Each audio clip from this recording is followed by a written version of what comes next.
Good evening, wonderful people, great Biafrans, wherever you are, on the face of this very planet, this very day, the 6th day of April, in the year of our Most High Elohim, 2019. The time is approximately 4 minutes past the top of the hour. Wherever you are, I welcome each and every one of you, and as I do so, I will welcome other people as well. Today is a landmark broadcast day.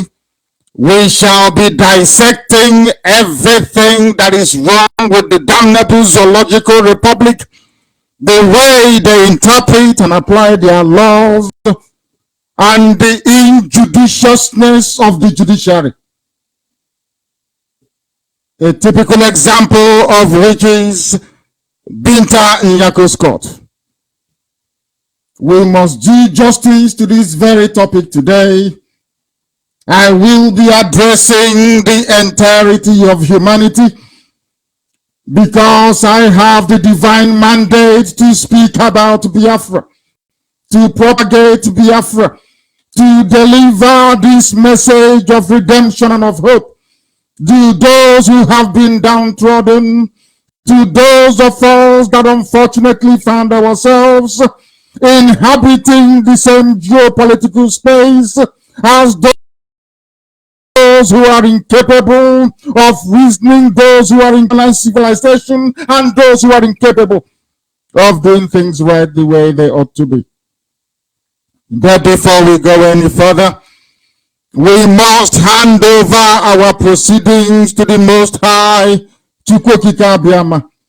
My name is Nnamdi Kanu. I am the leader of Ipob, and by the special grace of Chukwokika Biama, I will serve the wonderful people of Biafra until the day I no longer draw any breath on this very earth.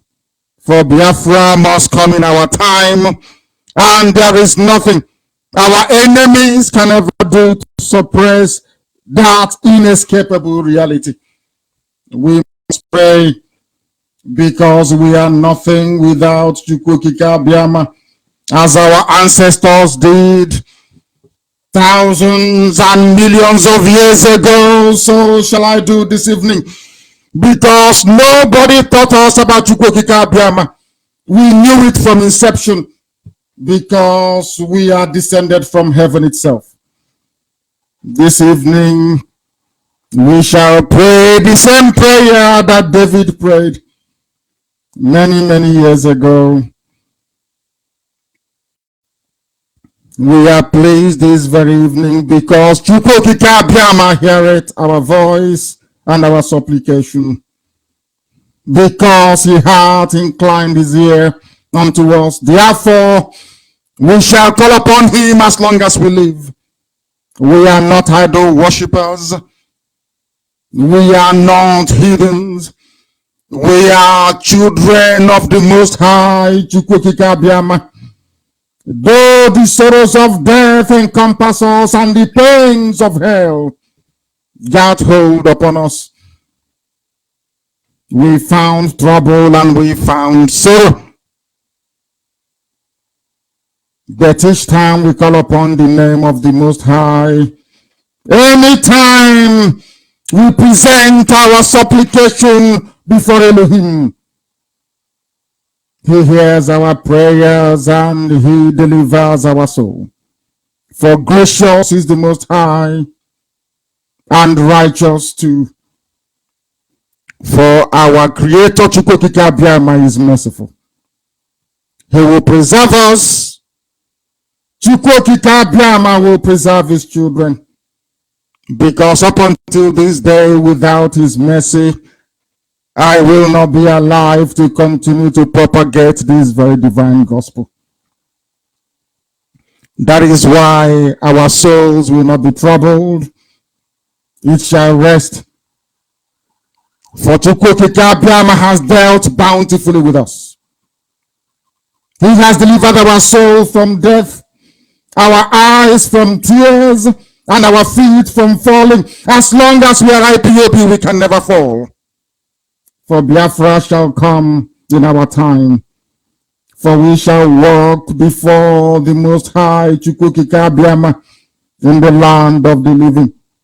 I believe this evening, therefore I have spoken, that though I was greatly afflicted, and I said in my haste, that man is altogether vanity, what shall I render unto Elohim for all his kindness towards all of us, towards IPOB? For we shall take the cup of salvation and call upon the name of the Most High. We shall pay our vows unto Elohim in the presence of his people. For we are precious in the sight of the Most High Elohim. O Heavenly Father, for truly we are your servants. We come before thee. You have loosed all our bonds. You have broken the chains of damnation and of slavery. Therefore, this very noble family of IPOB, wherever they are domiciled on the face of this very earth, shall offer unto thee a sacrifice of thanksgiving. We shall call upon the name of Chukwukikabiama. We shall pay our vows unto thee in the presence of your children in the land of Biafra.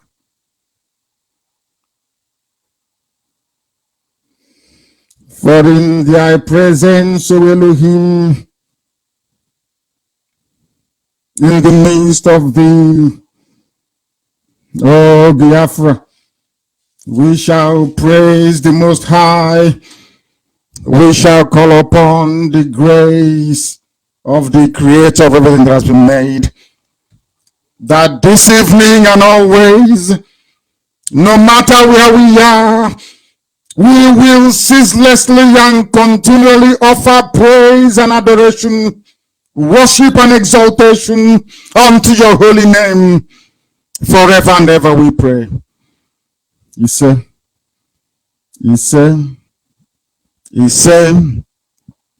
I say good morning, good afternoon, good evening, and good night to some of you, because this very broadcast is being listened to right across the entire 24 time zones on this very planet. For that reason alone, we must broadcast. We must preach this very gospel, and ultimately the zoo will fall. There is nothing anybody can do about it. Those that underestimate us do so at their own peril. They do so at their own cost. Because here we tell you what we are going to do before we do it. Our enemies may gather, they may gang up against us, they may conspire against us, but they shall never ever prevail upon our lives. Because our mission is divine. And Chukwukikabiama has authenticated IPOB to restore Biafra. And that is exactly what we are going to do. This very gospel this evening is a very solemn one. This very gospel this evening is one that will leave an indelible mark on the minds and the conscience of the people. That is why we must come prepared. And before we came on air, I made it very clear. I instructed my deputy to ensure that certain documents are circulated extensively, that everybody may follow this very broadcast, because what we are doing is not out of our own making nor concoction, but we are referencing the laws of the damnable zoological republic. Their own laws is what we are using to judge them this very evening. Nobody should go anywhere or be in a hurry. Let people gather around you to participate in this very unique broadcast this evening. My mission is very simple: to prove to the whole world, and especially the Nigerian judiciary, that everything Ipob is doing is according to the dictates of the laws of Nigeria, not UN, not African Union, but by the laws of Nigeria itself. Therefore, the persecution must stop and all the court cases dismissed. I must ask you this evening, if you don't have any of these documents, to lay hands on them. Simply go to Google and type them in. You will be able to get them there. The first document that I want you to have is the Constitution of the damnable Zoological Republic. Go and get online electronically, please. Go to Google and type in the 1999 Constitution of Nigeria. You have it open. You also go and look for the African Charter on People's Rights, African Charter on Human and People's Rights. These things are on my page, Mazi Nnamdi Kanu'S, the official one. It is also on UCHMFO's Facebook page and a few other places as well. I want it also on Radio Biafra, please. African Charter on Human and People's Rights. I want you to also go and look for the laws of the Federation of Nigeria. We are going to judge them using their own laws. I want to prove to them tonight that they are vacuous and empty. They are not educated, not as we are. I did not study law, but by the grace of Elohim, we shall lay the zoo bare for the world to know that these animals and vandals are incapable of following the laws that they themselves made. In other words, they do not belong to civilization. They should go back to milking cows and drinking cow blood. They are incapable of human advancement and civilization. Because laws, written down laws right from Hammurabi in Mesopotamia, has stood the test of time. When men write down laws, they adhere to it and they obey it, but in the zoo they don't. Go and get laws of the Federation of Nigeria, African Charter on Human and People's Rights, 2 documents on this very African Charter. You also go and get the Criminal Code Act. The Criminal Code Act detailing every offense in the zoo, so that the world may know that we have not committed not one single offense, not one single crime. Let humanity be the judge of us against the zoo tonight. Get those 4 documents. They are on my page. They are being distributed everywhere. Simply click on the link. It takes you to where you ought to be, that we may do justice to the judiciary of the evil contraption, British created contraption, the Zoo Republic of Nigeria. Every day we hear about people talk about peace and unity. That is the motto on their coat of arms. When a Fulani jihadist is speaking, they talk about unity of the zoo. We must come together. We must make progress. We must be united. If there is no peace, there is no progress. Every day they keep crying out for peace. But have you noticed that nobody talks about justice? Nobody talks about obeying the rule of law or adhering to the rule of law, doing the right thing. No, they want peace at all costs. Even as they bring jihad into our land, they want us to talk about peace. As they rig and falsify election results, all they talk about is peace and let's move forward. As they lock up innocent men and women and demand extortionate amount of money from their parents and their guardians that they may be released, all they talk about is peace. Nobody talks about justice. Here tonight, we talk about justice as we always do. Every aspect of life in Nigeria is steeped in injustice.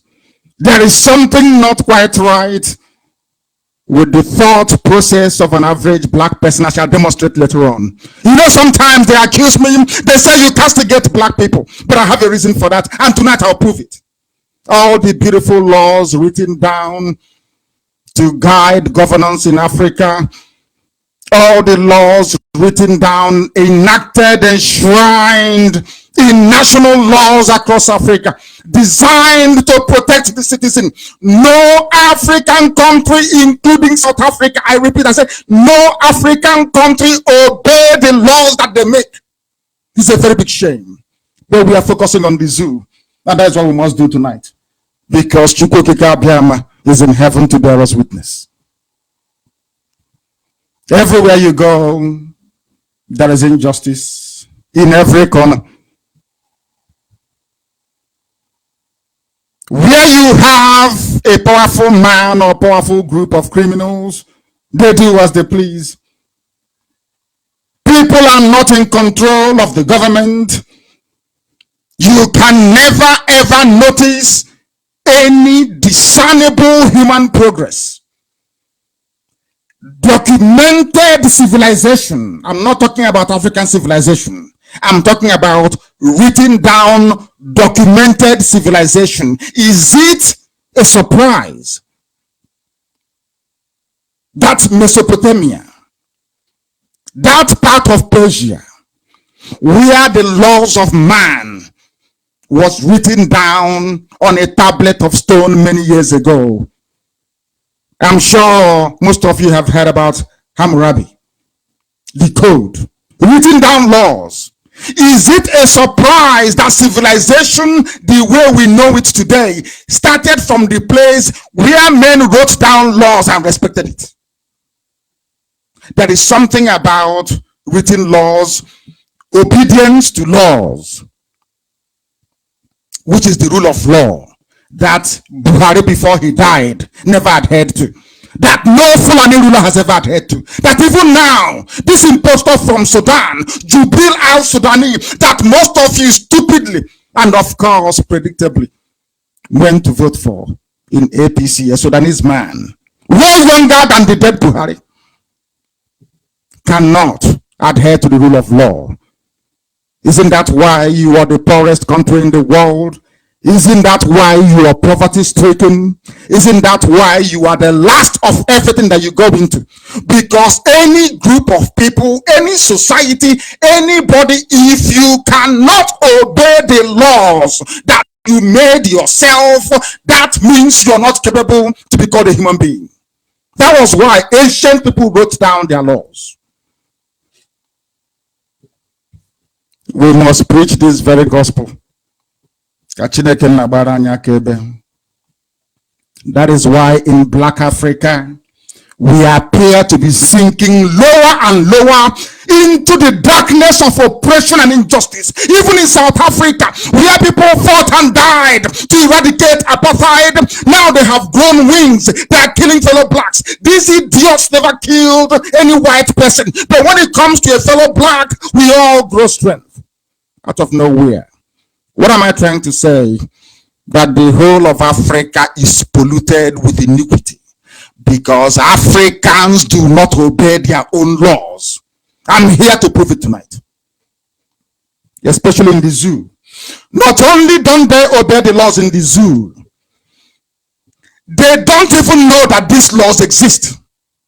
That is why the likes of Binta Nyako, John Tozo, all the cabal judges that you have, all the cash and carry judges that you have, don't know their own laws. These are judges. They are there to interpret the law.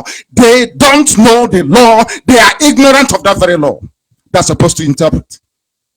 I shall prove it to you. The killing of other black people in South Africa is a disgrace. That tells you how a black person behaves. The same thing applies to some of the baby saboteurs we have. Some of the idiots that we have, they wake up in the morning, they decide to try to sabotage Biafra. They never advance it because they are black. Their soul is evil and dark. They can never see light. To fight Fulani, no, they can't. To fight Husu, no, they can't. It's only to fight the effort we are making. Very soon they'll be dead anyway. Be rest assured. It was the parents of the same black people that are killing us now on the streets of South Africa. Their parents that fought for the end of apartheid. Now you understand why we want Biafra. Biafra will be the only nation in Africa capable of being just, civil, and fair. No other country, no other nation in Africa is capable of what Biafra is capable of bringing to the table. They know this. That is why they want to drag us down to their level in the gutter. That is why they don't want Biafra to come, because they know what awaits the coming of Biafra. Because every nation in Africa will become enlightened. They will learn from Biafra. They will borrow from Biafra.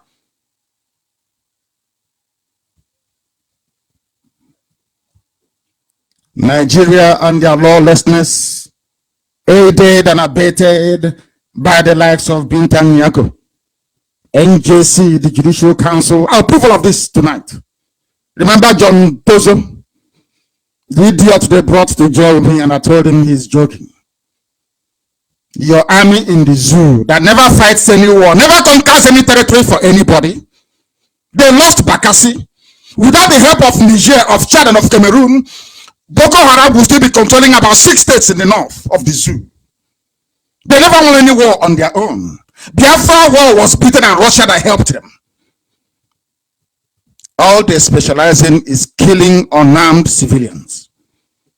The only country in the world that does that. And you want me to respect you as a Nigerian. You want me to have regard for you as a baboon in a zoo. You cannot reason properly. Other armies of the world are fighting, conquering territories for their nation.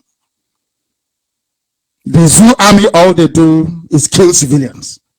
And tomorrow they promote them to field marshal, generalship, heaven knows what else. Very sad indeed.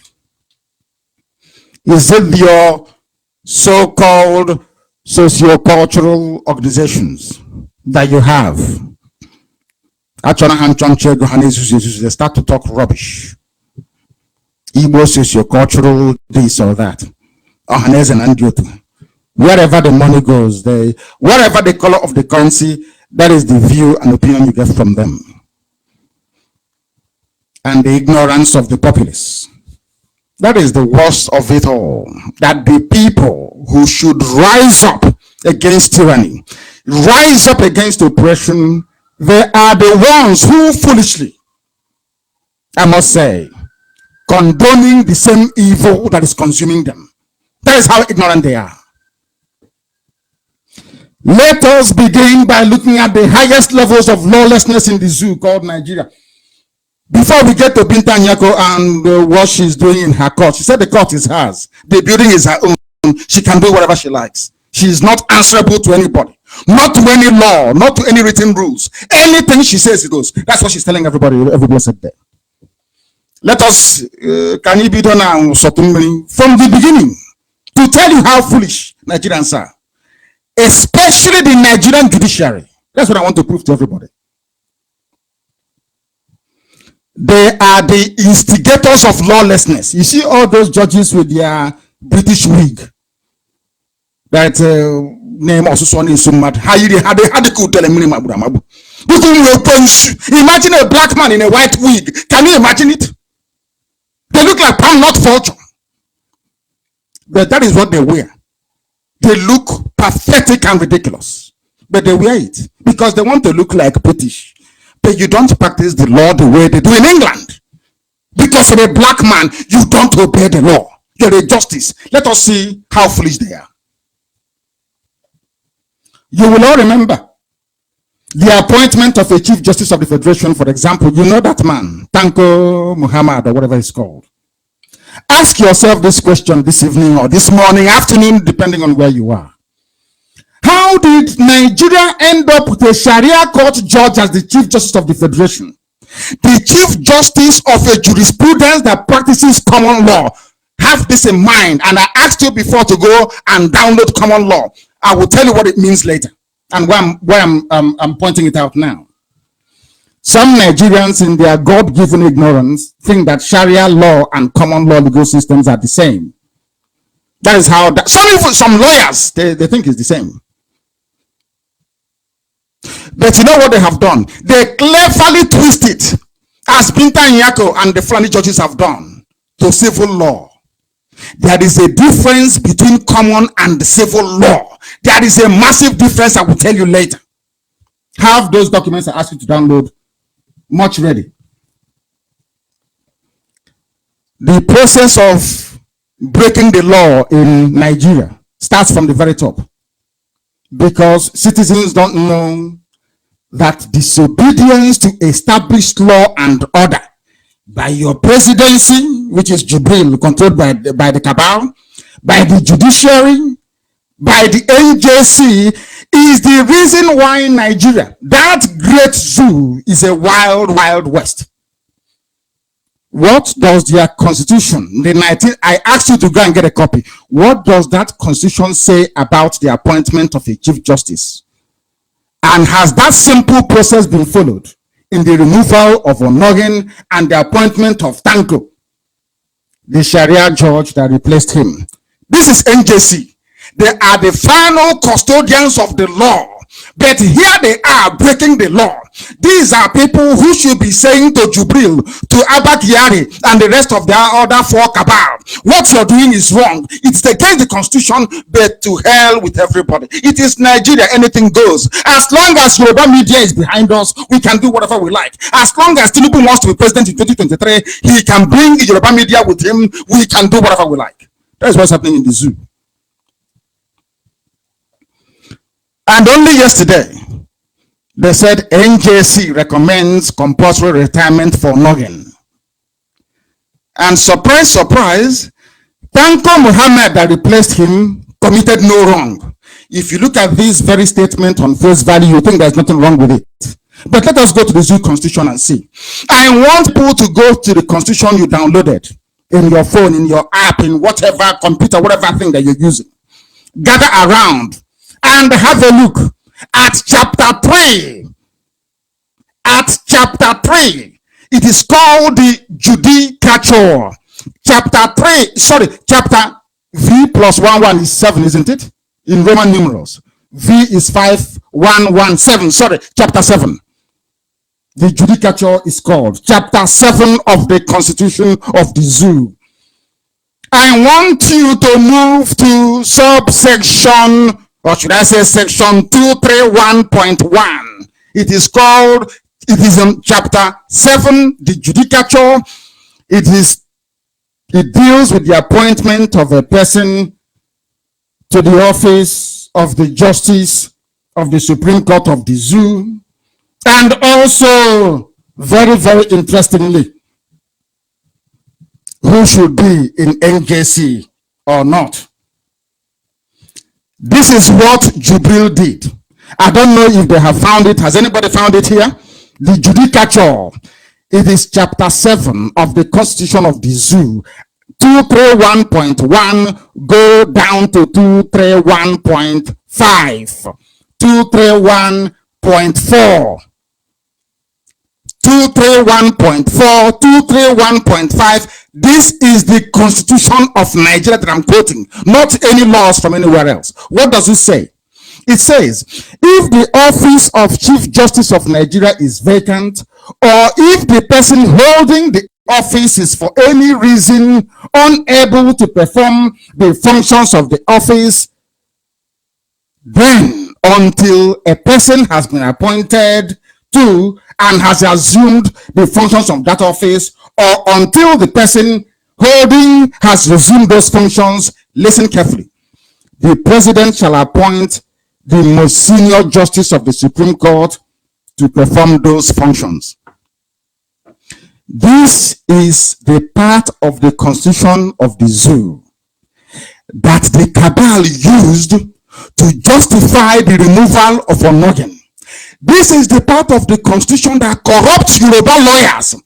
Senior advocate amongst them tried to argue in court as to why Onogen should be removed.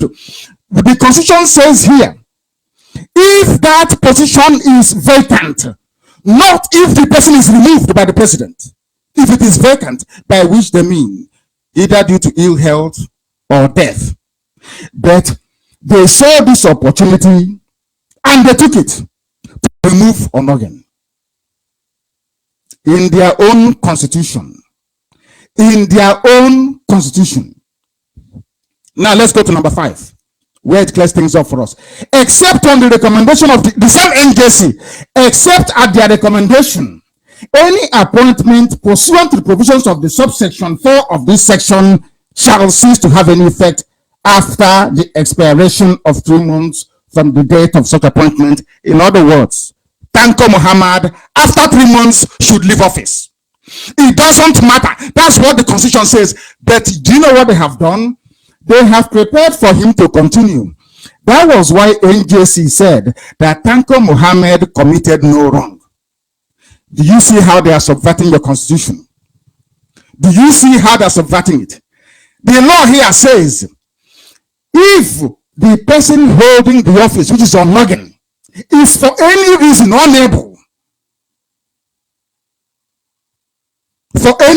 unable to perform his function, is Onogen sick?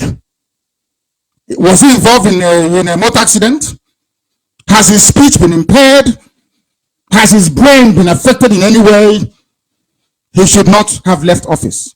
Because the same constitution says, unless you're convicted of a crime, you are innocent of that very crime. It is in this same constitution, which I get to it later.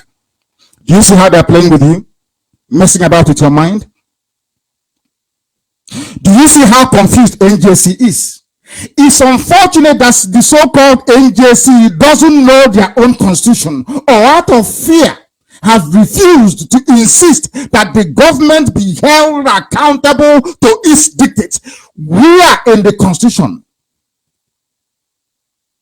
Where is it? In this constitution that empowers the cabal through Jubril al-Sudani to suspend Onogen without the Senate voting on it. You can't, because the man is not dead. He is not infirmed. This man has all his faculties intact. You should not remove him unless he's been convicted of a crime or 2/3 of the Senate votes to get rid of him. Let's continue. The president of the zoo, yes, admittedly has the right to appoint an acting chief justice when the president or the holder of the office is unable to perform his duties. Not convicted by anybody. But it gets more interesting as we go on. According to the NJC, Justice Walter Onogen had lost the moral authority to continue as Nigerian Chief Justice over the litany of allegations bordering on misconduct. This is from NJC. Now, my question to them is this. In all the law schools that you went to, when is it that an allegation now becomes proof of guilt? Mere allegation. So anybody can raise any allegation. And by virtue of that, you are now condemned. You are guilty. Do you see how they reason in the zoo? These are judges, Chief Justice of Appeal Court, Chief Justice of the Federation. Both of their brains are empty. The first thing they tell is that you are innocent until proven guilty. Here you have NJC supporting and validating iniquity. Validating iniquity in their own ranks. The question I'm asking is this. Who in NJC determined that Onogen have lost the moral authority? Is it a properly constituted court of law, Or is it the Fulani cabal in Asorok running Nigeria that wants their own Fulani Islamist, this Tanko Muhammad man, to take over the reins of judiciary? The same way they have succeeded in taking over the army, the air force, everything is Fulani. And the entire governance of the zoo called Nigeria. But has Onogan been convicted of any crime? The answer is no, which means he is innocent until you prove him guilty. That is the basic, that is the essence, the foundation of primary school law. Or else, anybody can level accusation against me, and IPOB will ask me to leave office. That should no longer lead them, based on mere allegation, uncontested, untested, unproven. Where is your innocent until proven guilty? Where is it going to? Why am I touching upon this before I go to Pintanyeko? Is I want to lay the foundation that lawlessness in Nigeria starts from those useless judges that look like vulture with their white European wig. Not at all. Now, we must continue. Has Onogan been convicted of any crime as to incapacitate him? The answer is no. Why did Jubil al-Sudani, the Fulani cabal, why did they remove Onogan? Nobody can answer that question. All the zoo animals you have in Nigeria, they can't answer that simple question. Why? You say it is an allegation. Anybody can level what allegation on anybody. After all, they accuse me of taking money from APC. Then they later accuse me of taking money from PDP.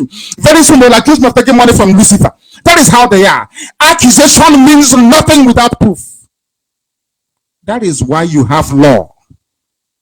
I'm a justice. Have appeal court. Retired chief justice. All of you are mad of you. Insane. Look at you presiding over injustice. The conviction of a man without proper trial, without following the due process of law, and you're telling me that you're a judge, you're a justice, you're an NJC. Why is it difficult for us to understand that mere allegation is not proof of guilt? How many more millennia do you have to live on this earth before you understand that? That is very basic law they teach you in primary 4. What I'm telling you now, I learned when I was in primary 4. Heaven is my witness that you don't convict anybody until you find them guilty in a court of law, or else they'll be anarchy everywhere. Or this is a dictatorship. Don't you know that? We must continue. Where is it, that cornerstone of justice that says presumption of innocence before proven guilty? Do you see how Fulani is debasing and rubbishing everybody? Not just our reasoning ability, but our morality as well. Yorubas have no morals because of the Fulani. You see learned Yoruba men. These are learned people. You see them supporting evil. You see a son supporting the removal of Onogan without the due process of law. But all the allegations against Fulani people swept under the carpet. Remember Ibrahim Lamode of EFCC, Zuroshi, na EFCC, swept under the carpet. Where is he? Lunatics.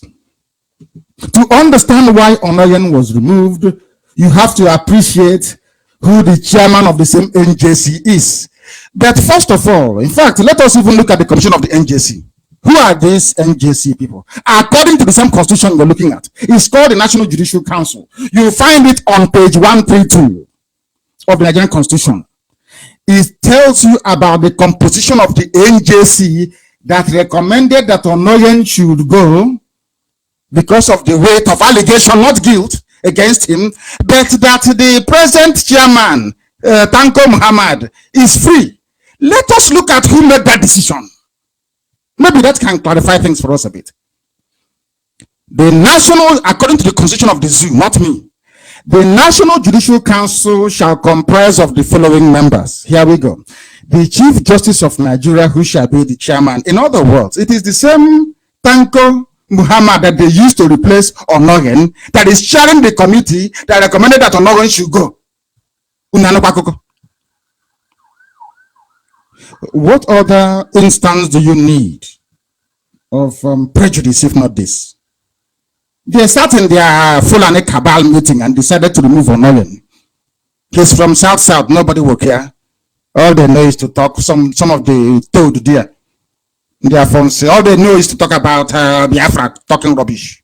They sack their brother, they cannot do anything about it. They are normal. Onogen was removed because they know that people will not rise up. Fulani, they know you very well. You won't rise up. The man now recommending and insisting that Onogen should resign is the chairman of the NJC, the same Fulani man they used to replace him.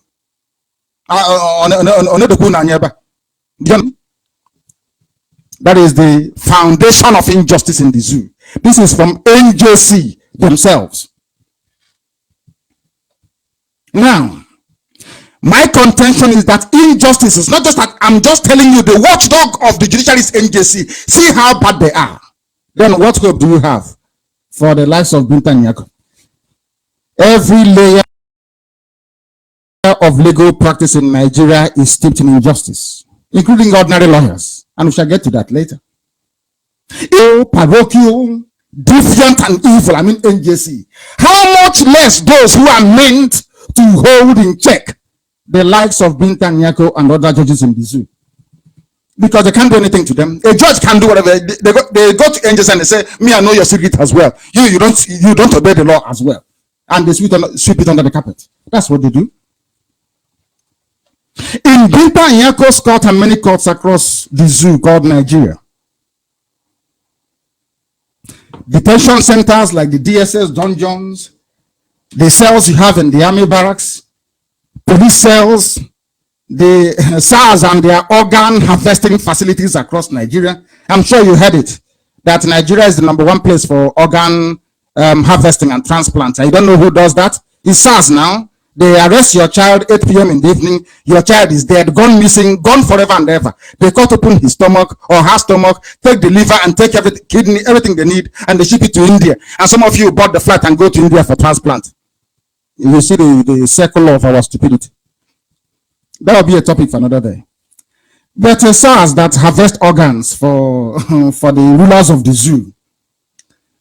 Innocent people are being held without charge in all these centers, denied appearance before a court of law for years. When I was in DSS dungeon in their custody, I raised this very issue when I was transferred to Kuje and I came to court. I said it. People are locked up incommunicado for 4 or 5 years. They have never seen the sunlight before. You know, Nigeria now, black people, they say, as usual, God will provide. There's people under the carpet. I met many people in DSS dungeon, even in Lagos, where I was arrested, and also in Abuja. They have been in the same spot for 4 years. I said the same spot. If you don't know what DSS dungeon looks like, please try and visit one. You will see human depravity and wickedness. You will never think that such a thing exists in life. That's what they're doing to people. And when you take the matter to court, to the likes of Binta and Nyako, they exonerate them. They say, oh, go and file a report of habeas corpus. But you're a justice, for goodness sake. There are people held without trial. Is it not your job to defend the Constitution? Why are you asking me to make an application when you can take a decision there and then to uphold the Constitution that you swore to protect? But they won't do it because, you know, they share the money now, the money for feeding. Everybody gets their own court. Judges get their own court. Everybody, they share it. Who is in control of that is the Ministry of Interior. Dambansao or Dambanza. Who is the one controlling that sector now? So let me tell you one thing you don't know. The judges in Nigeria, the police, SARS, all of them, they're in cahoots. They're all working together to subvert justice, to bring iniquity upon the people and darkness upon the land. The number of Biafrans in detention, DSS custody in Abuja, if any of your relatives are missing, from southern Biafra and the coastal region that they call Niger Delta is in Abuja. It's in Abuja, I'm telling you. I asked for an independent audit of the cells you have in Abuja, the detention facilities there run by DSS. You'll be shocked and amazed how people are holding without charge. I said no charge. We shall see what the constitution said about it later. I have people from Niger Delta held in thousands in DSS facility. We know. They arrested Justice Ude from Ohafia. They took him to Abuja. What crime did he commit? Nobody knows. Where was the crime committed? Nobody knows. They took him to Abuja. Emmanuel Chibo arrested in Enugu, taken to Abuja. Uchen Hemeniken arrested in Enugu, taken to Abuja. Ask yourself, why are they are waiting? If nobody comes, they'll kill them and take their organs and sell it. That's what they do in Nigeria. Go and ask you and not me. Nigeria is the largest market for organs in the world. That is what they do in Nigeria. Look at an eyewitness account of daylight robbery. Law enforcement and interpretation of the same law, the same laws within the justice system. Now let us look at what the police has been doing. I'm coming on. We must be very patient this evening. Very, very important that we're patient this evening. If you don't give money to police in Enugu or in Ebonyi, even Anambra, anywhere you are in, you know what they will do? They will stop you and say, park clear well and all that nonsense. And you refuse to give them money. I think Inter-Society did a very brilliant job this week, in exposing this racket of death in our land. But Hanese is there. How did Nnamdi Kanu did this. IPOB did that. They look at what is happening in their backyard. They cannot speak. Do you know why they cannot speak? Because they have been compromised. They can never ever defend you. Never. Only IPOB can. Do you know the work we are doing behind the scenes that you don't see or hear about? Maybe today Dr. Zibazi went to beg Israel to bring up agriculture to Abia. Now you know what we've been doing. Everybody wants to copy us. They want to be like us, but they can never be like us because we're exceptional. If you don't give the police money in Enugu State, somebody quietly and carefully chronicle this for me. It's not my original idea, but I must speak it tonight on this platform. If you don't give police money in Enugu State, for example, you will be locked up in a police cell or worse, taken to a prison. You've not committed any crime at all. This is Nigeria for you. A court of law with a presiding magistrate will now read you a fabricated charge, maybe loitering with intent, and detain you for another 21 days. After which they will tell you to go and seek for bail application in a high court. They will not tell you, oh, it's not our jurisdiction, no, go to high court. They are waiting to see if anybody will come for you, or they will take you and kill you and harvest your organs. This is happening on a daily basis. Suddenly, they have no jurisdiction to hear the case in magistrate court. They take you to high court. At this time, one useless quack charge and bail lawyer will come and approach your family and tell them, oh, I will apply for motion for bail. Oh. For the inmate, you're no longer a detainee, you're not an inmate. Suddenly, from defending the means of your livelihood because you said you will not give policeman money in a checkpoint, a very ravenous and unconscionable police force, you have now become an accused person. The criminal lawyer will first of all take 50,000 naira from you or from your family.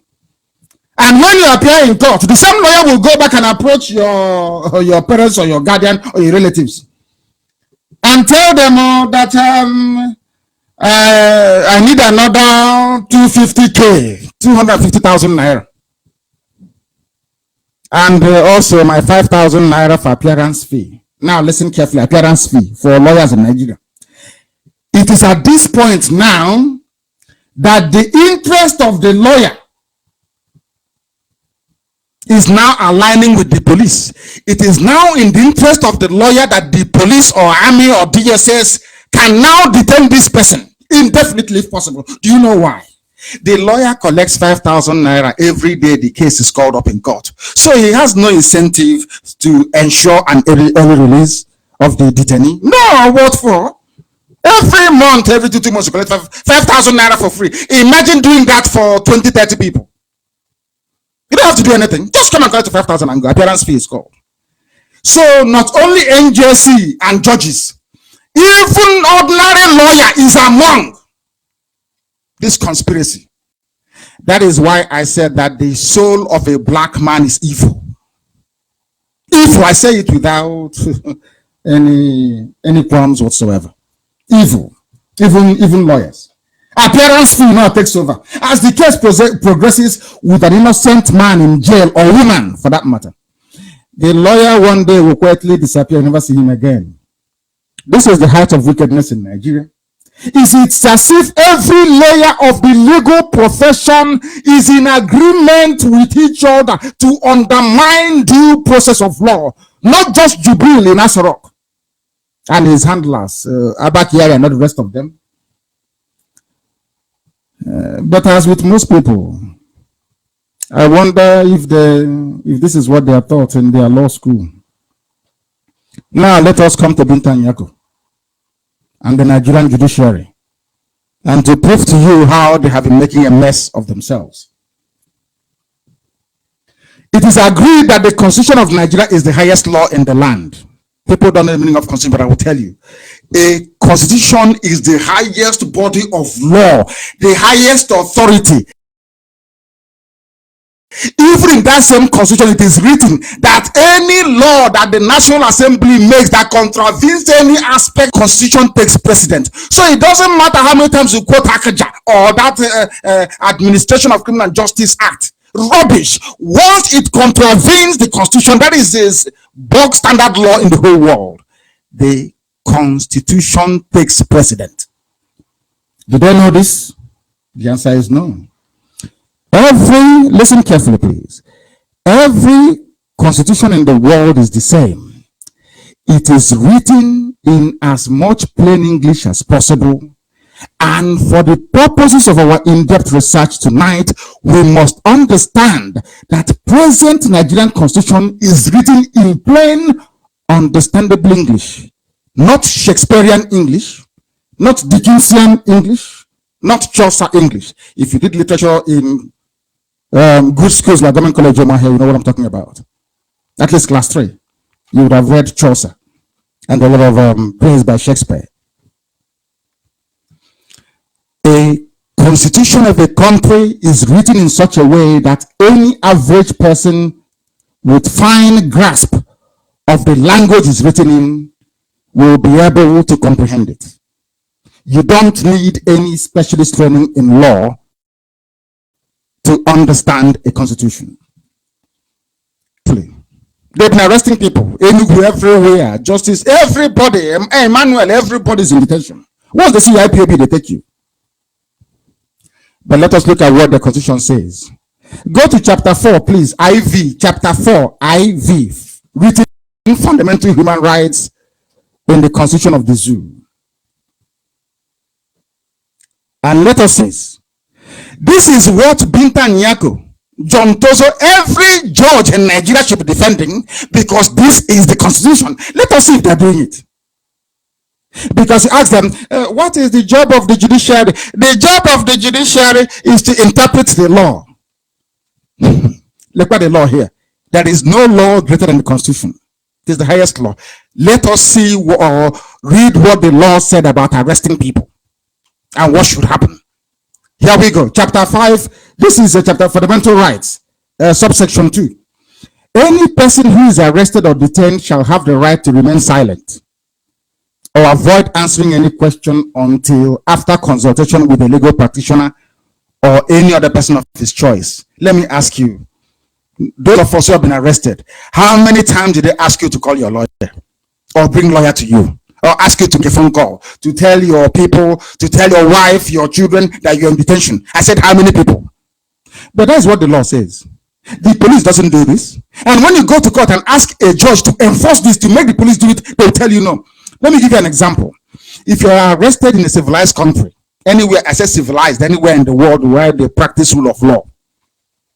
Once you go to court and say to the judge, Your Honor, I have something to say. I was not allowed a phone call. I was not allowed to speak to my lawyer. Nobody was present when I was questioned. Your case will be dismissed there and then. And the police or whoever was holding you will be held accountable. I said this is there and then, not tomorrow, not in 4, 5, 6 months time. No. Ask yourself this question. When they bring people to you, to your court, Binta Nyako, why don't you insist that since the extraction or confession or whatever nonsense they have concocted is not in the presence of their lawyer, why do you allow the case to proceed when the constitution says it's against the law? Is it not very simple? Let me tell you what the law says again. This is the highest law in Nigeria that Binta Nyako should be upholding in her court. Any person who is arrested or detained, this is subsection 3 of the Constitution. Any or under the chapter on human rights, chapter 4 is human rights. Please go there. You will see it. Any person who is arrested or detained shall be informed in writing within 24 hours and in a language that he understands of the facts and grounds for his arrest and detention. Come on, my good for 4 years. They keep asking, what have I done? What am I doing here? Nobody's talking to me. They'll tell you, oh, shut up, my friend.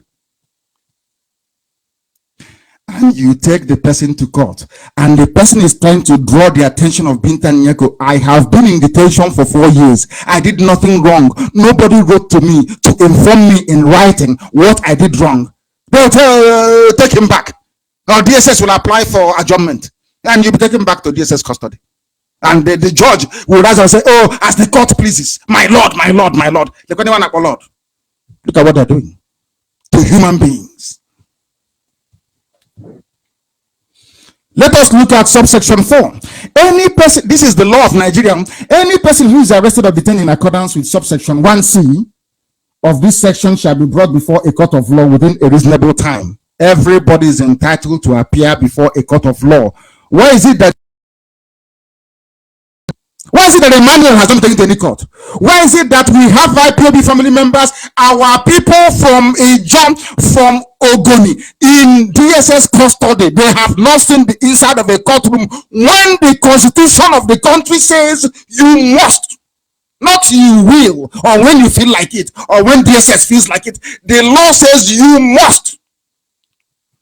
And do you know why the law says you must? It is to stop the likes of Jubril, anarchists, to stop dictators from making life intolerable for law-abiding citizens. That is why. And now listen very carefully to what the law says again. Any person who is arrested, listen carefully, please. This is the crux, or I have 3 things I want to preach tonight. This is one of them. 2 is coming. You must listen attentively. If you have anybody in custody in Nigeria, if you have anybody in any prison, in any cell, in any military barracks, anywhere in Nigeria, I am giving you free legal advice. Courtesy of the constitution. It is the highest law in Nigeria. There is no other law that can supersede this very law until it is amended. I'm sure some of you have heard about 5th Amendment, 2nd Amendment in America. Once you change a law in the constitution, you must amend the constitution. And the legislation will say amendment to constitution. So this law is valid till Monday morning. And listen carefully. It's for free. And I want to prove to the whole world how evil and wicked Nigerian judges are, especially Binta Nyako and her group. Listen to what the law says here.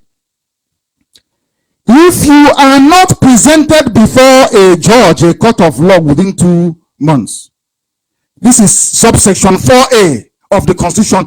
Go to chapter 5, fundamental human rights, you will see it there. Subsection 4A, it says, if you are not presented within or before a court of law 2 months from the date of your arrest or detention, in the case of a person who is in custody or is not entitled to bail. Let us assume you have committed one heinous crime and you're not entitled to bail. All that nonsense, the judge come and say, is generally not bailable. It's bunkum. Look at the Constitution, what it says. A judge will sit in a court of law and say, oh, the crime you committed is not a bailable offense.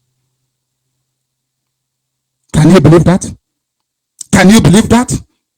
A judge in a court of law will say the offense he committed is not bailable. Let us hear what the Constitution says about this. Section 4 is there now. Go and look at it.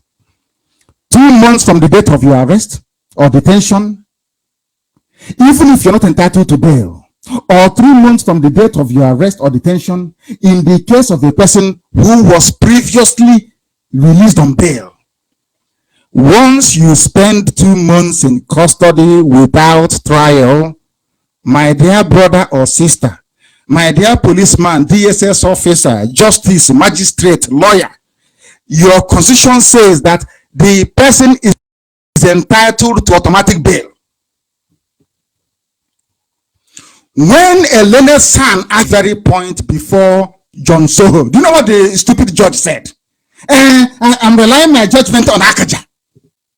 But in this same constitution, it says that this constitution is supreme document of the land, supreme number 1 document of the land.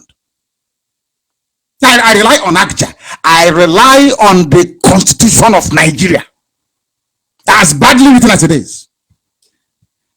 Anybody who is in prison custody, including Justice Ude, Emmanuel, all IPOB family members, those held when we were rallying for Trump's victory, they should be granted bail automatically. That is what the Constitution says. Constitution of Nigeria. That a judge should be upholding. But you come to court and you say to Bintangeko, they are not upholding. No, leave them. It's the state security services. They can do as they please. A judge may whereas the law is written down in black and white. Spend 2 months in detention without trial, or else you must release them. This is to stop the likes of the cabal of Fulani, Buhari when he was alive, and now Jubril al-Sudani, from locking up his enemies. Do you think that Oyibo that started constitution is mad? Go and do your research tonight. Written law started from Mesopotamia. Intelligent people. Because when we write it down, one Fulani cow cannot come and change it for overnight. No, it's written down. You can't change it now. Can you change this law? The answer is no. That is the zoo for you. That is the zoo for you. And I'm giving this lecture for free this night, that all of you may understand that we Biafran I want everybody to be developed. But stay on your own. Let me start my own. Because you're contaminating my sense of reasoning. Your stupidity is clouding my sense of judgment. I can't reason very well when I'm surrounded by idiots. That is why I surround myself with the very finest men and women you have. People who can reason, people who can think. That is why IPOB is preeminent in the whole world. I said number 1. Can't some of you feel the vibe of Biafra coming? I've not said anything. Can't you feel it yourselves? Everywhere is Biafra, everywhere. Don't you understand that? We must continue to do this very work. If somebody is in detention for 2 months, a judge will come. It's not my file habeas corpus. I'm not going out or matter what you see. The law says you must MUST release that person. You're asking me to file habeas corpus. A judge. That is to tell you that they're all in it together. Because the more they're holding him, the more Dambanza is collecting 20,000 naira every blessed day to say they're feeding people. The judge will get her own court and go to Dubai on holidays. Unbelievable. Unbelievable. Let us look at subsection 6 of the same. This is page, I think this is now is the page 21 of the Constitution. Subsection 6, it says here, any person who is unlawfully arrested or detained shall be entitled to compensation and public apology from the appropriate authority. Somebody should please ask Binta Nyako, Why, as a judge, you did not insist? You know that Bright Chimezie, you know Bright Chimezie, one of my co-defendants. He was awarded 4 million naira damages. Uyo High Court. Binta Nyako came to her court and quashed it. But that's what the law says. Because we were asking, where is Bright Chimezie? Where is Bright Chimezie? Where is it? We found him in Uyo. Arrested, no charge, nothing. A judge in Uyo said, this is against the law. The constitution said you should have brought him earlier. Because of that, I'm fining you, or I'm awarding 4 million naira compensation. Binta Nyako said no. DSS did not pay that 4 million naira. Instead, Binta Nyako came back and collected 10 million naira from Bright Chimezie, of course, from IPOB, to release Bright Chimezie on bail. And she's a judge, a learned senior. Maybe tomorrow she'll be the chief judge, or the promoter to appeal court. These are the judges you have in Nigeria. The law says if you arrest somebody and detain them illegally for 2 months, you don't bring them to court, you don't discharge them, you don't grant them bail, they are entitled to compensation and an apology. A judge, a fellow judge in Federal High Court, determined that Bright Chimezie Ishiwa had been detained illegally for over 2 months without trial. Therefore, awarded Bright Chimezie 4 million naira against DSS. The DSS pay? No. Binta Nyako came back and collected 10 million from Bright to set him free. Sorry, to grant him bail, not even set him free. That is Fulani. You see, Fulani judiciary. When I say I don't want to be part of Nigeria, people don't understand it. I am taking Biafra with me, people, because they don't reason like human.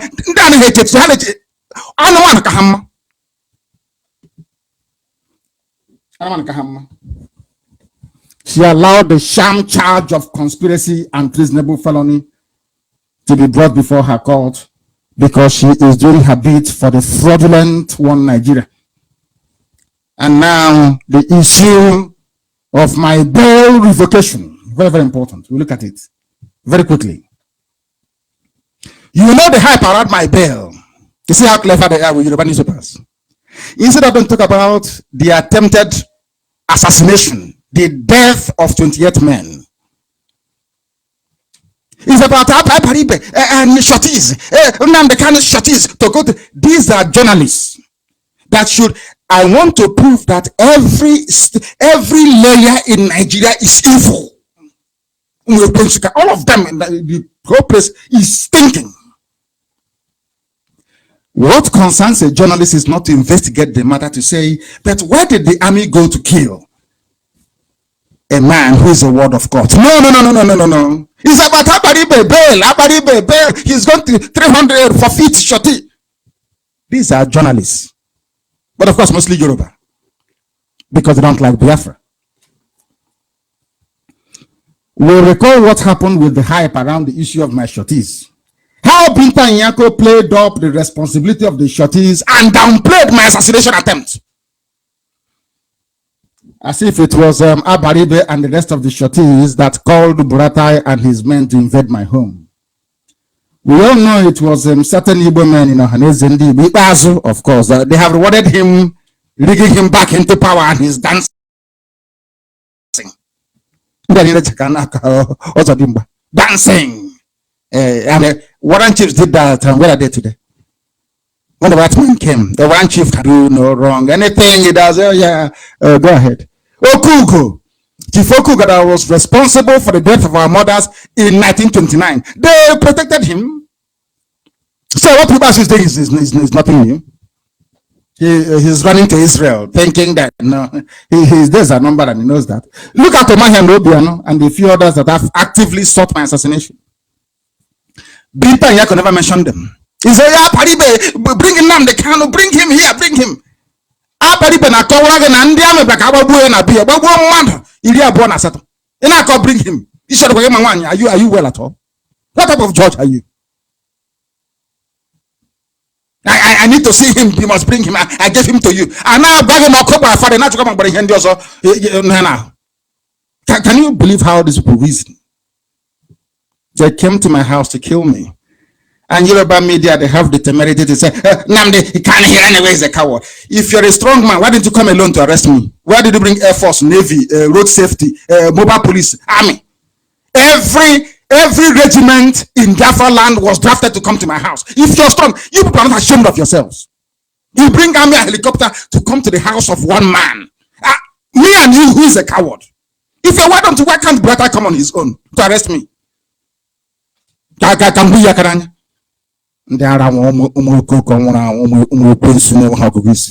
Useless set of idiots. You brought Air Force, you brought Navy, you brought Army, you brought police to the house of one unarmed man. Come out now, let's fight. Why can't you come on your own? Why can't you come? Let's fight.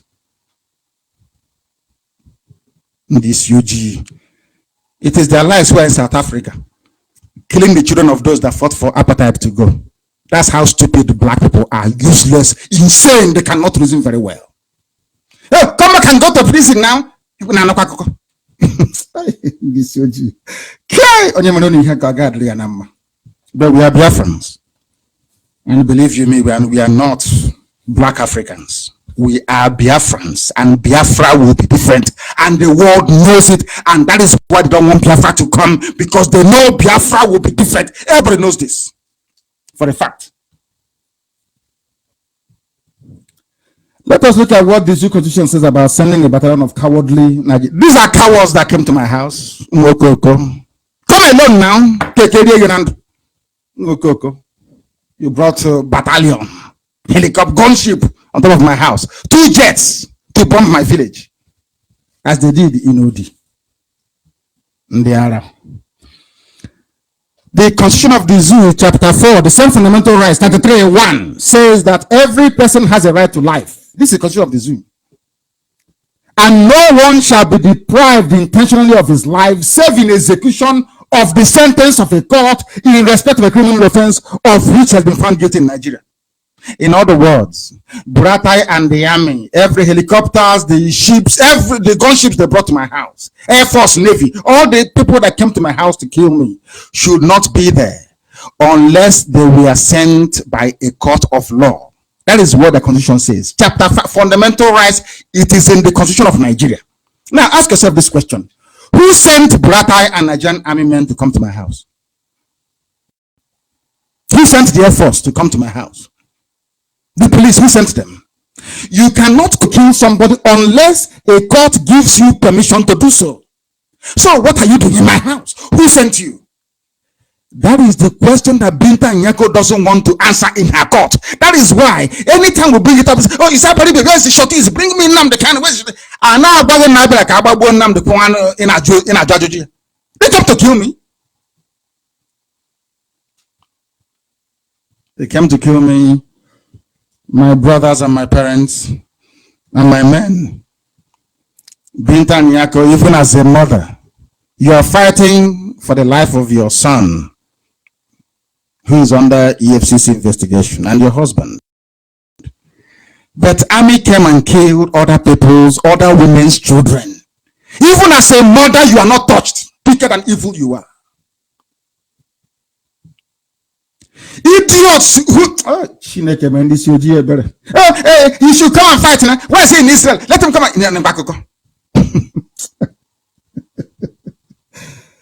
oh dear. I said that I'm trying to compare myself to Jesus, but I won't say anything. We must continue. Who sent Buratai and the army men to my house? When the Constitution says is the wrong, you must be sent by a court. And I'm beginning to suspect that it was Binta Nyako that sent them. Because you cannot come to kill somebody without court order, or else you hold whoever broke this law in contempt of your court. But she will not do it. She will not do it. Let us remember this. The charge number FHC ABJC, this is the case of the zoo against my shorties. We all remember on the 14th day of November 2018, Abaribe and the rest of the shorties went to court. Binta asked them to come to court to show cause, to tell her why they should not be forfeited. You asked me to come to court. Come to court and tell me why you should not forfeit the bond. Because you stood shorty for Nnamdi Kanu. This is according to court records. I have the case number here. FHC stroke ABJ stroke CR stroke 383 stroke 2015. It is there. At the end of that proceedings, without hearing from anybody, no, bring him. If you can't bring him, she gave her ruling. What was Binta Nyako's ruling on the 14th day? Listen, this is part of this broadcast is very, very important, so you understand how evil the woman is. She said on the 14th day of November 2018, this is her ruling in her own court, still not produce the defendant. Then she asked them to come to court to tell her why they cannot produce me. But this is her ruling, because she never gave them any chance to explain. She went on straight away. The sureties have still not produced the defendant. In the interim, the court hereby orders that the sureties in the interim deposit the bail bond in court within 2 months from today for 6 months, or the bail will be forfeited. Some of you may have read from the urban newspapers how they reported it. Abaribe to go to jail, everybody to forfeit their day. But this judge, you asked them to come to court to tell you why I am not in court. You did not listen to me. You went ahead to say you have not produced him. But you asked them to come to court to show cause why they cannot produce him. Now you're saying they cannot produce him. And you're a judge, a justice. The motion pending, she continues her Binta's ruling. The motions pending will be heard on 28/3/2018. This one that happened a few days, the day that she revoked my bail. She adjourned Abaribe, the shorty matter, to the 28th of March 2018. Not my case. The shorties.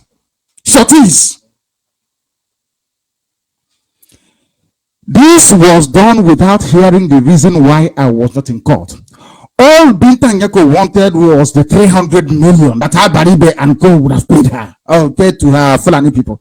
So they'll be looking for more oil. Maybe now they'll be looking for oil in Katsina, in Daura, because they're looking for oil everywhere. And one of the idiots came out to say that they'll keep burning our money in the other part of the sea until they find oil. What you people endure? I don't know how you manage to sleep at night. Some of you, I don't know. All Binta Nyako wanted was the money. Our oil and gas that fueled the ignorance in the north is not enough. They wanted to collect yet more money from us, from the people they gave only 20 pounds after the war. From the ruling, it was clear that all Binta Nyako wanted was the money. The same way she forced us, IPOB, to cough up 40 million naira. Some of you don't know this. I've said it before. We paid 40 million naira. Cash bond, cash. And you keep asking, but what did we do that we're paying you cash? To be free on bail. Okay, which crime did we commit? We shall come to that later on. We paid them this money.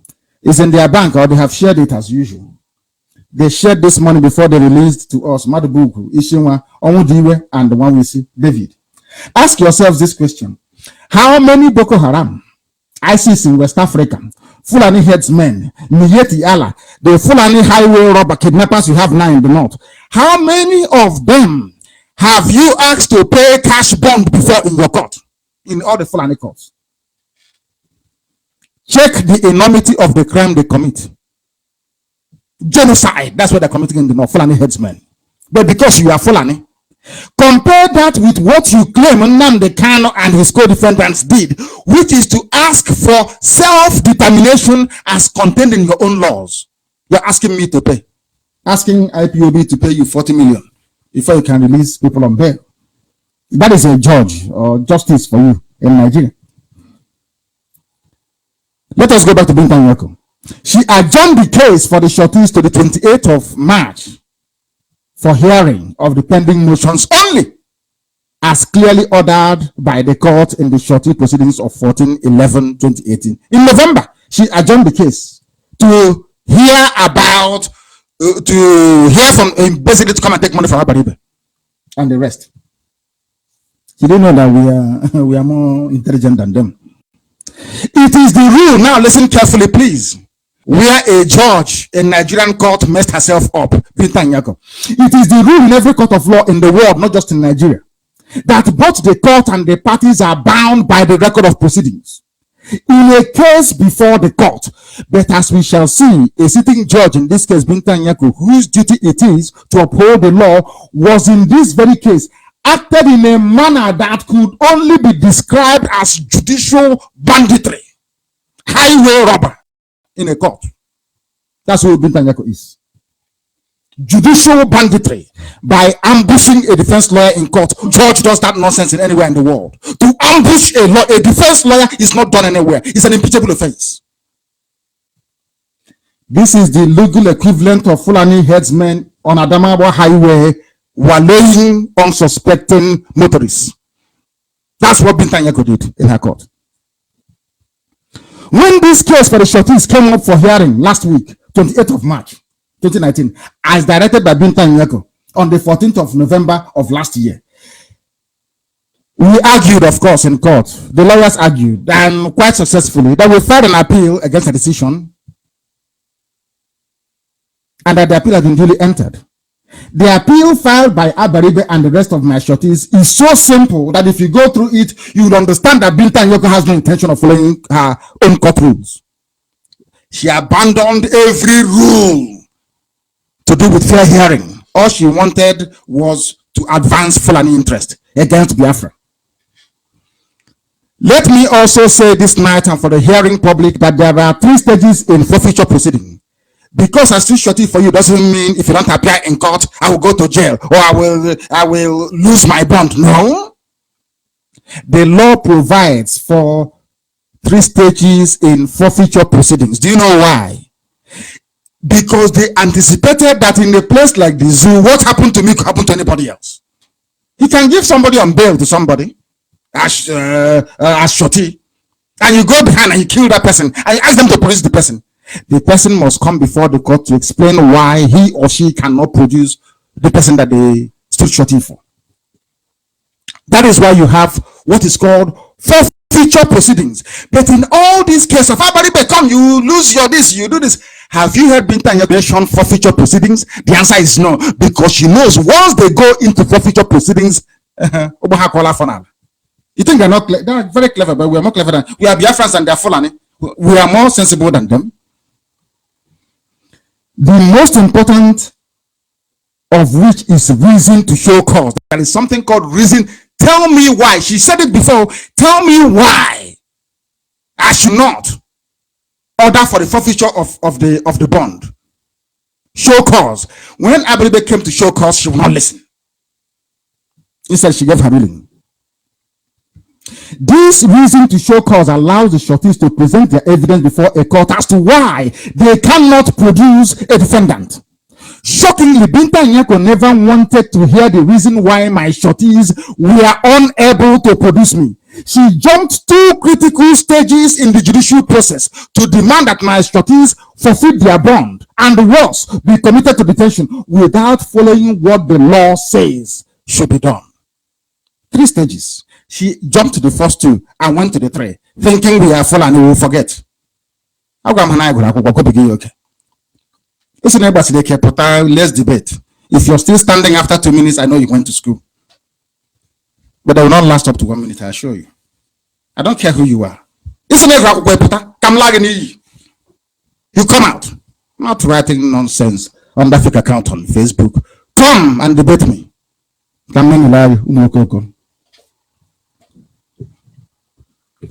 Binta Nyako never followed. What should be done?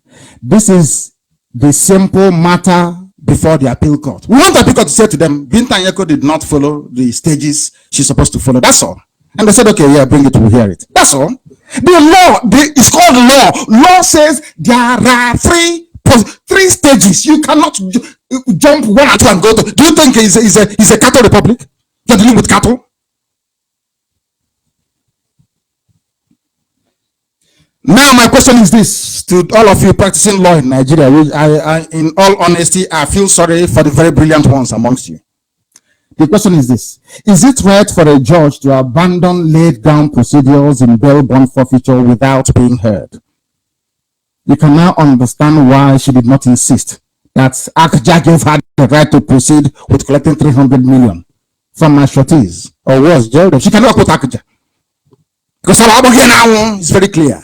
You are a judge, you are not following the due process of law. If you as a judge don't follow, how do you expect Jubril and Sudan to follow? How do you expect them to obey the law? Fulani, obey the law.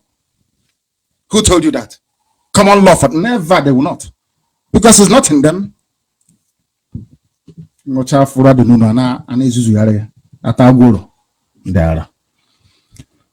that 28th day of March 2019, Binta Nyako had no choice than to grant Abaribe's application for stay of proceedings or execution of her order, I must get it right, and consequently adjourned the shorty proceedings, Sindai. They call it Sindai, but it's Sindai, pending the outcome of the appeal court hearing. After adjourning the hearing of the shorty proceedings, Binta Nyako, without warning, jumped into my trial there and then. No, look at how many laws this woman has broken. One judge. How many laws she has broken? She jumped into my case. No notice was given to my lawyers as demanded by court rules that there will be a hearing. Can you imagine a judge ambushing a defense lawyer? It's unheard of. A supposed senior judge, for that matter, who in all probability should be defending the due process of law. If a senior judge in Nigeria can have such little or no regard for the laws and rules of the court, how much more an uneducated impostor from Sudan, Jubrila Sudani? How do you expect him to obey the law? You know that one being paraded by the Zeus that some of you said you voted for in APC. That nonsense there is Buhari. Oh dear me. Black people. Black. No wonder it took Europeans to end slavery in Africa. It took intervention of white people to end apartheid in South Africa. It was a white man who ended slavery in America. When can we reason for ourselves? Black people, when will you ever reason for yourselves? No, that's all you know. Gossip. That's all you do. To reason like a human being, you can't. In a matter as grave as murder, attempted murder, and assassination attempt, the prosecutor, called Labaran, merely applied orally to Binta Nyako for a revocation of my bail and the issuance of a bench warrant against me. Oral, not written or oral application. There and then, just take away justice. Fast. You know, as you go for fast food, this is fast justice. All of a sudden, they're in a hurry. This was the same Binta Nyako who on countless occasions said that she presides over a court of records. I have all that she said when I was in court, which means that all applications must be in writing for reference purposes. She said that in her court. I run a court of records. I need every application in writing. All of a sudden, because it is about revocation of bail, they want to stop my diplomatic moves around the world. Let us try and do something to tell Interpol to stop him. That's why she did it. A judge in the court of law. Equity and justice. Fairness. None. All sacrificed. Let us stop Nnamdi Kanu, that's all.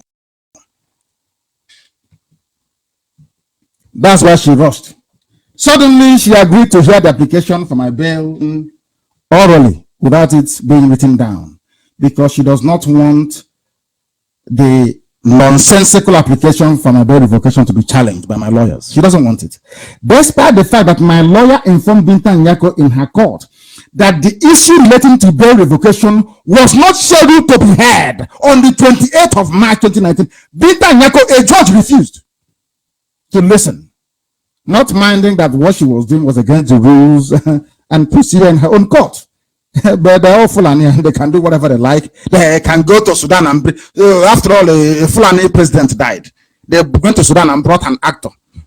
Did you do anything? The answer is no. Yoruba wants 2023, which they can never get anywhere. They can never get it. They can never. So anything it doesn't matter where once they say your Buhari, that's it. Yoruba journalists came out and were defending Jubril. They know it's Jubril. That's how evil they are.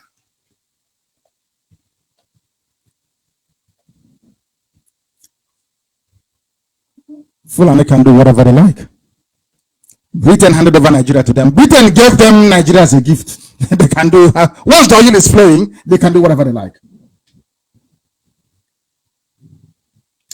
This was exactly the same nonsense that happened with Ipob prescription. They never went to court for an open trial. They went to Kafrati behind our back and applied for banning of Ipob, tagging them terrorist group. Within 4 minutes, it was granted. We have been in court for nearly 2 years, asking them to bring this case before a court, before a panel of judges. Let us prove to the world that we're not a terrorist group. They keep adjournment. They keep adjourning it. Adjournment after adjournment. Adjournment. Do you know the case was adjourned again to October? Hoping that they will use the Ways confession, torturous, hoping to use the Ways confession to convict anybody. So when they come in October, they will say, yes, IPOB is a terrorist group. After all, this Fulani judge, Binta Nyako, have ruled that or determined that you're a terrorist group. That's what they want to do. It took them 4 minutes to tag IP a terrorist group. It's taking them over 2 years.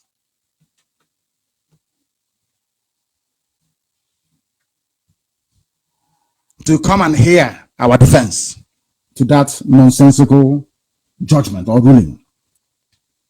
That's what they did. Do you know who did it? His name is Justice Abdul Kafrati. Abdul Kafrati was the man that killed Kensarawiwa. He was the chairman of the panel that condemned Kensarawiwa to death. And they rewarded him by making him the Chief Justice of the Federal High Court. All those pot-bellied people, these are the people who should be fighting. You can see that Binta Nyako is taking the path of previously compromised government judges in doing the bidding of Asorok. That's a fact. Despite all the pleas to Binta Nyako to grant my lawyers time to respond, she refused. But it had it been the prosecution, she would say, okay, take your time. She would oblige them. How many times have the prosecutor, you all can remember, they come to court, my lord, we brought the witnesses, you brought them, but they're not here today. Give us some time. She will say, okay, I'll give you time. Ejiofor asked for 24 hours to present written submission. The woman said no.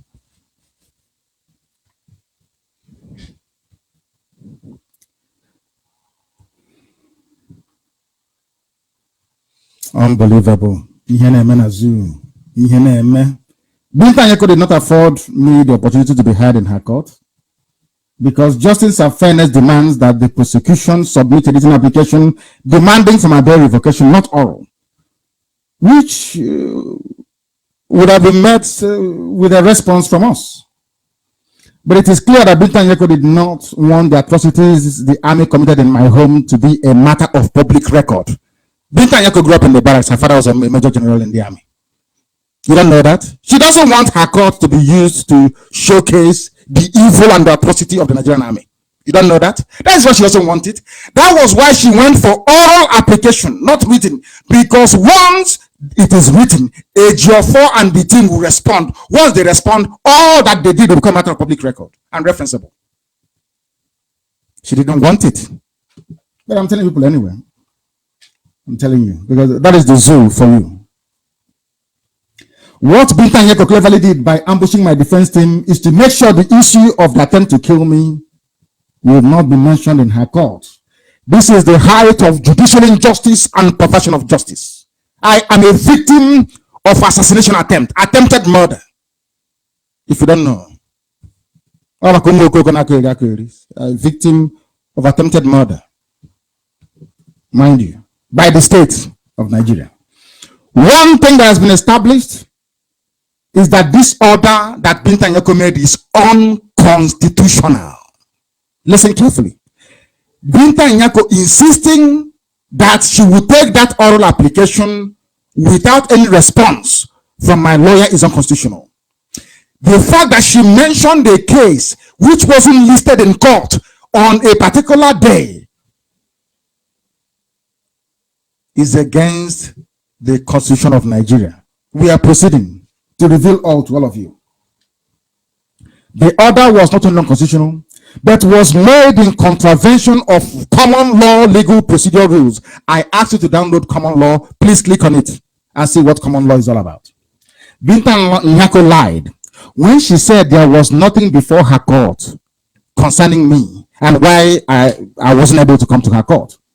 She conveniently forgot that I deposed to an affidavit in Israel and filed a case. The suit number is FHC/ABJ/CS/908/2017, which is the matter we brought before her between myself and the chief of staff, Burata, that led soldiers to my house to kill me. In that suit, the reason why I cannot attend to her court was well spelled out.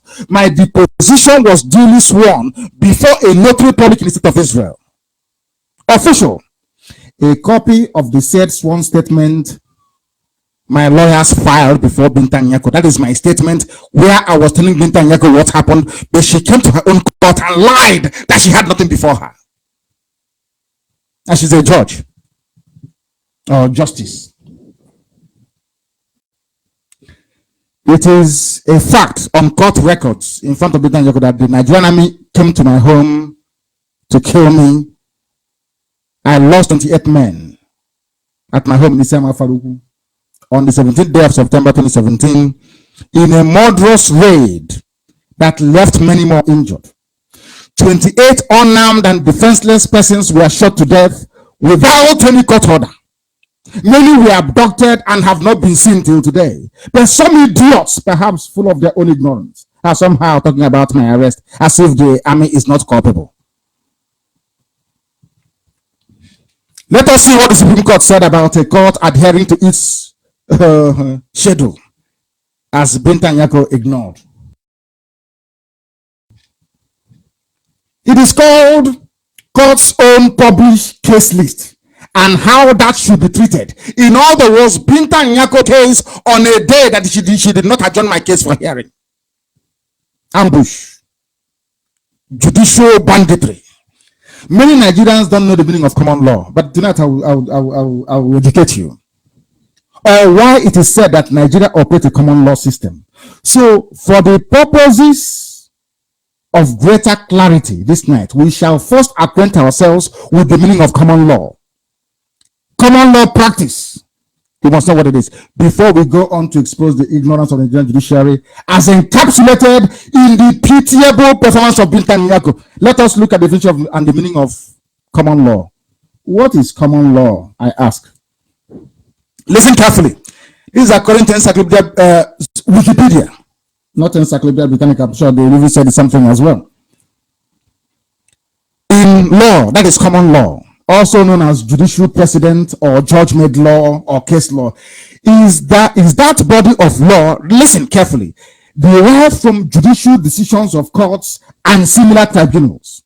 That is why when you go to court, you will hear them recite or refer to a case between Abiodun and Commissioner of Police in Ogun State, determined by either Court of Appeal or Supreme Court. Common law is a precedent law. In other words, you are guided by the ruling of a superior court or court of concurrent jurisdiction on a particular case. Black's Law Dictionary 10th edition defined it. In fact, went ahead to differentiate between common law jurisdictions and civil law. This is where the in the zoo. How am I? Call a lawyer now and ask the lawyer. What do you practice in Nigeria? I will tell you, my brother, no. They practice common law in Nigeria. But what Binta Nyako is doing is civil law, which is more like Sharia law, where if you are accused of any crime, you have to prove that you're not guilty. The burden of proof is not on the state. It's on you to prove you're not guilty. It is called civil law, not common law. Nigeria practices precedent law, common law. Understand the distinction between the two. Common law systems place great weight on court decisions, which are considered law, because once a court says anything, that thing becomes law, with the same force of law as statutes, as laws made by the National Assembly. Common law courts have the authority to make law where no legislative status exists. Where there is a vacuum, a judge can take a decision, a court can make a decision or decide in a judgment how things should be, and that becomes a reference point. By contrast, civil law jurisdiction, the judges in civil law courts, which is what Binta Nyako is trying to do, tend to give less weight to judicial precedent. Binta Nyako is in common law, but she's practicing civil law. The height of judicial ignorance, if there was one. Now that we have established that you have to go by precedent, let us look at common law in practice in Nigeria and determine if Binta Nyako is a judge presiding over common law or not. Let us look at a precedent case. This is in a case, Pam v. Mohammed 2008. Listen carefully, please. It's a case law. A judge, this is a judge ruling. His name is Toby. I'm sure some of you know Chief Justice Toby. He is a justice of the Supreme Court. Remember, you're practicing common law, which is precedent law. Anything Supreme Court says, Binta Nyako is bound by it. If you're following what I'm saying so far. Now, let me show you how evil Binta Nyako is and the rest of the Nigerian judiciary tonight. But this, they even break their own law. They make law and they break. Even in the court of law, they are breaking it. This is what Toby said, Justice Toby, Justice of the Supreme Court. This is his ruling. In a case, Pam versus Mohammed, 2008, Supreme Court decision. A course list, which is a list of the cases in court, can be likened to an agenda of a meeting without any alliance. There is no alliance to it, which is called cognomen. It's a big, complicated word. For other business, as a course list has no business. A course list is a course list. I'll proceed. The business of the court is exact. You don't change from it. This is Supreme Court speaking. The business of the court is exact and so exactly put in the list. The aim or objective of the list is to give notice in advance for some days in advance. You have this case coming up. No warning. This is Supreme Court saying you must warn the parties. Tell them what you're going to do in a court of law before you do it. Will Binta Nyako do it? The answer is no. Binta Nyako is running foul of Supreme Court decision. She's only an ordinary High Court judge, not appeal court. She is saying no to Supreme Court, doing anything she likes in her own court. We continue. These are the same case. A trial judge, listen, this is what Supreme Court said, what they're not telling their judges. A trial judge should follow the course list in the sense that where a matter is set down in the course list as a motion, it should not be heard on its merits. A course list in English practice, a roll of action to be tried in the order of their entry, with the names of the solicitor, that is, names of lawyers for each litigant. Your first name should have been written in the list in the court, saying on the 28th of March 2019, a case is coming up, and the barrister here leading that case is Ifeanyi Ejiofor. That's what the Supreme Court said. But did Binta Nyako do it? The answer is no. When a matter has been adjourned for a particular purpose, Supreme Court, it is my view, this is the view of Justice of the Supreme Court, Toby. It is my view that the business of the court on that day, the matter is adjourned, is the purpose for which it was adjourned, nothing more, nothing else. Since you said you have come to treat Abaribe's case, only Abaribe's case, not case of Nnamdi Kanu or bail revocation. That's what the law says, because this pronouncement by this Supreme Court justice is a law on its own. That's the meaning of common law, for those who do not know. The court cannot, he's saying here, the court cannot schedule any hearing without informing my lawyers. Never. That's Supreme Court ruling. But she won't listen. So does it mean, therefore means that Binta Nyako doesn't read Supreme Court judgments? That's what it means. Because by disregarding the decision of the Supreme Court in relation to ambush of counsel, she have decided that common law does not apply to her. This is the type of judges you have in Nigeria. Nigerian government doesn't understand the constitution, neither does their judges either. They copy what is written by the white man, they add a few big words, big grammar, quote it with Sharia terrorist laws, and call it the Nigerian constitution. Even to carry it out, they cannot do it. When you hear big titles, one would think that they have something extraordinary upstairs. A judge, this, appeal court, chief justice, deputy chief justice, and what other nonsense they answer or call themselves. It's a very big pity that Britain put us together with this type of people. Another disturbing trend is the use of media to prejudice public opinion against IPOB before and during trial. Examples abound of media houses allowing themselves to be used as unwilling agents of persecution. Binta Nyako employs this method. Whenever any evidence emerges in her court that is likely to damage the government of Jubilee, she will quickly impose a gagging order. Don't speak to the media. Nobody should speak to the media. But the day she revoked my bail, anybody can talk to the media. And she's a consistent judge, isn't she? This same media was used to give the misleading impression that those of us standing trial committed a triable offense when that is not the case. Binta Nyako's revocation of my bail without affording me the opportunity of fair hearing suggests her complicity in the vicious military operation that killed many of my men and nearly got me killed. A battalion of Nigerian army was from 4 regiments stationed across the east should not have been sent to kill me because it is against their own constitution unless authorized by a court of law.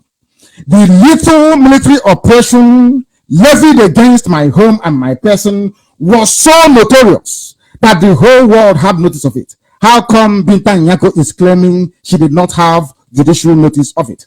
When a case was brought before her court, citing the military invasion of my home and the death of 28 innocent citizens, the Nigerian army was on record in Binta Nyako's court as having said that they were pursuing a truck laden with ammunition into my compound where the truck exploded. How then can you exonerate them from being in my compound when they admitted they were there? This laughable tale is in a sworn testimony before Binta Nyako. Do you know this ridiculous claim by the army was not given a mention in Binta Nyako's ruling? Even though the army admitted to being in my house, Binta Nyako did not find anything wrong with it. The Nigerian army, by their own admission and doubt of the Nigerian presidency, came to my house to kill me. How will any judge worth her salt not take judicial notice of that? If I were dead by now, what would she say? And some of the idiots will write rest in peace, and that will be the end of it. This UG. I remain eternally grateful to my shorties for standing by me all through my travails, trials, and tribulations. It therefore smacks of judicial persecution for Binta Nyako to claim that my shorties have withdrawn their shortyship. It's a lie. A nation becomes an irredeemable zoo when even her judiciary joins in the persecution of citizens. Binta's bench warrant against me makes the judiciary in Nigeria complicit in the persecution that has been levied against IPOB since 2015. In March last year, a Continental Human Rights Court restrained the Nigerian army, the Nigerian government, from further persecution of IPOB family members, including my humble self. Till date, Nigerian government is yet to obey that very order. The bench warrant against me is merely academic.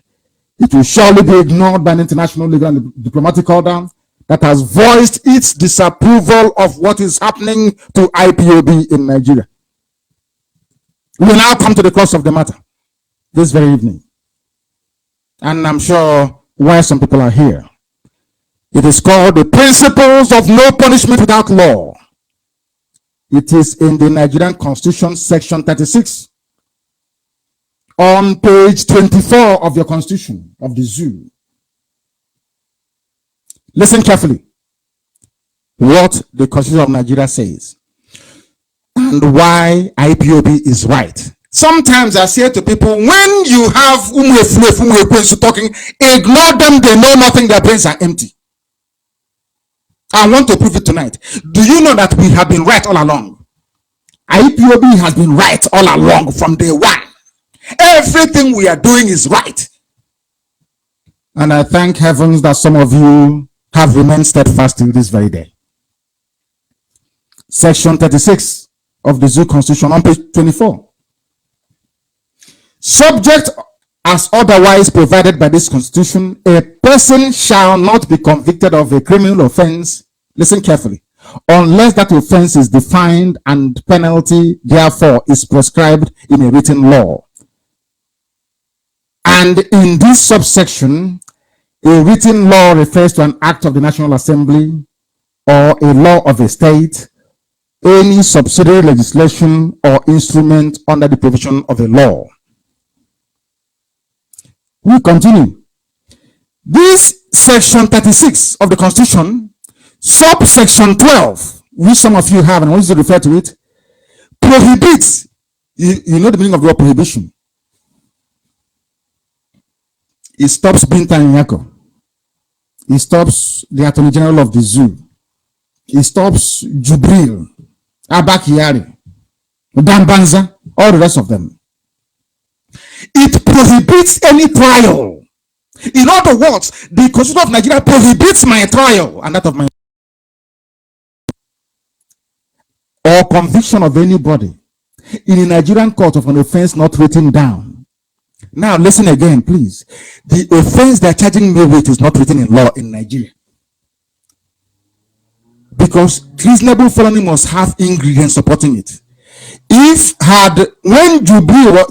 Buhari was arrested in 1985, when did Babangida overthrow you? 85, wasn't it? Was it 85? When the dead Buhari, now decayed, rotten in a Saudi grave, when Buhari overthrew Shagari in 83 and was himself overthrown in 1985, he committed treasonable felony. Buhari committed treasonable felony. That is the broad definition of it. Then underneath, what did he do to commit it? He used soldiers and arms to overwhelm and overraw a sitting president who is Shehu Shagari. Understand how the law works. Not when Yoruba media, treasonable felony, you're dancing up and down like somebody in an Owambe party who is simply drunk. Understand it. Treasonable felony must sit on something. What is that crime? In my own case, they call this secession. Bear that in mind, because I'm coming there very shortly. Treasonable felony is defined only under section 1. I asked my deputy and Amaka to distribute Nigerian criminal code. It's there. So you can see it tonight. That I should not be in court. Benjamin Madubugu should not be in court. Brighton Ezeishi should not be in court. David Wanwisi should not be in court. Chidebora Oduwe should not be in court. No IPOB family member should be in any court in Nigeria because we have not committed any crime known to law. In fact, what we are doing is supported by Nigerian law. It is here, and I'll prove it to you tonight. I know it is very lengthy, this very program. After all, before I used to do 3 hours program at a stretch, so you must bear with me. You must listen to this. My contention tonight is that I have not committed any offense triable under Nigerian law. Binta Nyako can attest to that. Because treasonable felony is defined only under section 41 of the criminal code, which you have. There are 4 definitions of treasonable felony, and none of the definitions mention secession or trying to carve out a nation from Nigeria as a crime. If you remember when I was arrested, Yoruba media went to market about my charges. Your secession is a crime. People are so stupid. The mention of crime, who told you that? If it is a crime, Why is it not in the laws of in the criminal code of Nigeria? It's not there. Pursuing Biafra is not a crime in Nigeria. It is not there. Secession is not a crime. Self-determination is not a crime. What IPOB is doing is legal. It is correct, even before Nigerian courts. We must continue. Let me perfectly explain this. Nigerians, their courts, judges, and some legal practitioners are ignorant of this same constitution of Nigeria they derive their authority from. I am not doing this expose tonight in the hope that Nigerians will do anything about their plight. No. They are blacks, they won't do anything. From time immemorial, we don't do anything. I am doing it that humanity may know that we Biafrans are civilized, law-abiding people. IPOB is a civilized movement and law-abiding because we understand and respect the law, even the laws of Nigeria. Fulani in a billion years can never submit to the rule of law. Their judges are ignorant of the law. Therefore, those of you using the name of Nigeria, using the name of Biafra, I must say, to work for Fulani encroachment into our land, or who think by turning to informants and agents of the caliphate, you can demoralize the weak amongst us, let me tell you this tonight. You are wasting your time. Create as many fake Facebook accounts as you like. Issue misleading press statements as much as you like. One thing is guaranteed. Unless you mention Nnamdi Kanu or IPOB, nobody will read anything you write or anything you say. That's how powerful we are. Now you understand it. That is the level of stranglehold we have over you. Unless you mention Nnamdi Kanu or IPOB, nobody wants to read what you're writing. That is power and might that we exercise over you. Unless you mention my name, you are nobody. If you like, try and see. Nigerians and their government does not understand their own laws. They copy and they paste. For us to further understand how hopeless Nigerian judges like Binta Nyako are, let us do some research on the constitution and what it says about Biafra agitation for freedom. Now I want to prove to you that agitation for Biafra is legal within Nigerian laws, not AU law, not laws from UN, Nigerian law, Nigeria, inside Nigeria itself. Their law says I can secede if I want. Then why am I in court? Because I'm in court because Binta Nyako doesn't read the constitution. She has never read the constitution of Nigeria. I'm not sure she has. And she's a judge. Let us proceed. Our focus is going to be on secession and write it down, secession and self-determination, to prove to even a mad person that Biafra, what IPOB is doing, joy is not a crime.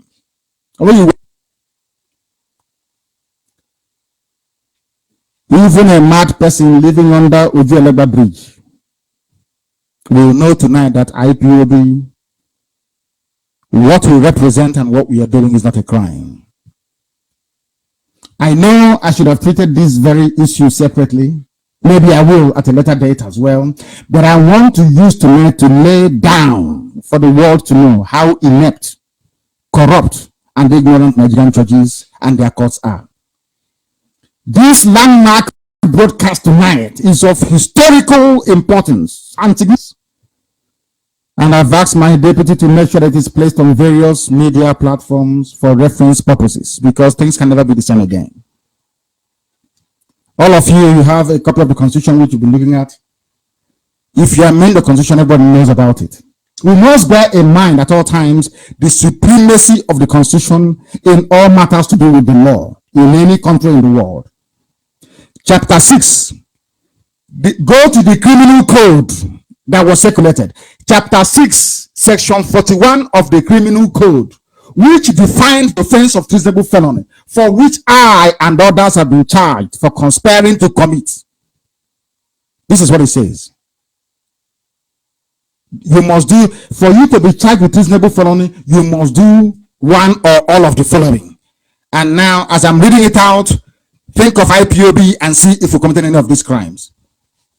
Now, Any person who forms an intention to effect any of the following, that is to say, to remove during his time of office, otherwise than by constitutional means, the president as the head of state of the nation and commander-in-chief of the armed forces thereof. In other words, did I start IPOB to remove Buhari then from office, or was I doing it to create Biafra? I'm sure everyone knows the answer to that. Not to remove Buhari from office when he was alive, or to remove Jubril now, but to create Biafra. That's number one. Number two, to likewise remove during his time of office the governor of a state. Am I trying to remove any of the corrupt Awusa slaves, traitors we have in government houses, or am I trying to create Biafra? I wanted Okezi to removed through the ballot box, not by fighting the bagger. Of course, I know that the cabal will come to his rescue. It's been happening throughout history. It's nothing new to us. They will defend their informants anyway. They will defend the saboteurs in our land. They've done, after all, Obabiasika came back after betraying Ojukwu after the war to become the governor of his central state. So they have a history of rewarding saboteurs. It's not a big deal. C is to levy war. This is treasonable felony. To levy war against Nigeria in order by force or constraint to compel the president to change his measures or counsels, or in order to put any force or constraint upon, or in order to intimidate or overrule any house of the National Assembly or any other legislature or legislative authority.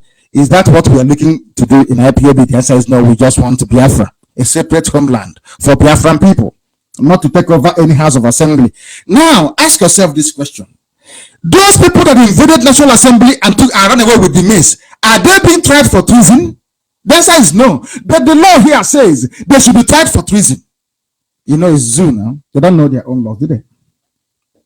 D says to instigate any foreigner. Instigate which foreigner to come after which zoo. Is our interest not only in Biafra? From what we have read tonight, what the offense of treasonable felony means. Who in their right mind can accuse IPOB of having committed or planning to commit any of those? Now, on the basis of the above provisions which I've just defined, definitions which I've just read, preparation to secede, which is the ingredient, the catalyst, the trigger of all these things. They asked them, they said, okay, he wants to do this, okay, we understand. How was he preparing to do it? They said he wants to secede. That's what they said. And it's in my charge sheet, which everybody has it. Yoruba media, they have it, but they won't publish it anymore after tonight, I'm sure. They charged me with preparations to secede. They say, oh, to secede is a crime. No, it is not. Upon this cessation have I been charged for conspiracy to secede, but this offense is not captured under the four definitions as mentioned above. It is not. It is not part of the criminal code. Secession is not. So the offense as charged, the offense I am facing with my men is not known to any written law in Nigeria. That is why Bita Nyako doesn't want to hear the case of jurisdiction, because she has no right to hear the case, because the crimes we are being accused of does not exist in law. It's not written down. And the Constitution of Nigeria says if it is not written down, you cannot be tried for it. Now, do you see where they are running from the court? Do you understand? Now, is it not very clear to everybody that what I'm doing is legal? But I'm going to prove it even more tonight. The time now is approximately 7 minutes past 9 p.m. here. You must bear with me. We must finish this. Before, people used to ask me to stay on for 8-9 hours when we did the marathon broadcast. But tonight, we must finish this very broadcast. It's very, very critical. Listen carefully. The charge and my trial and that of my men is unconstitutional within the provisions of section 36, subsection 12 of the same Zoo Constitution, which says that subject as otherwise provided by the Constitution, a person shall not be convicted of a criminal offense unless that offense is defined and the penalty therefore is prescribed in a written law. And in this subsection, a written law refers to an act of the National Assembly or law of the state. I'm asking you, go anywhere and check. Did anybody say in Nigerian law that secession is a crime? Or that mentioning Biafra is a crime? You will see there is none. So a lot of people have been acting under ignorance, under a spell of ignorance before we came.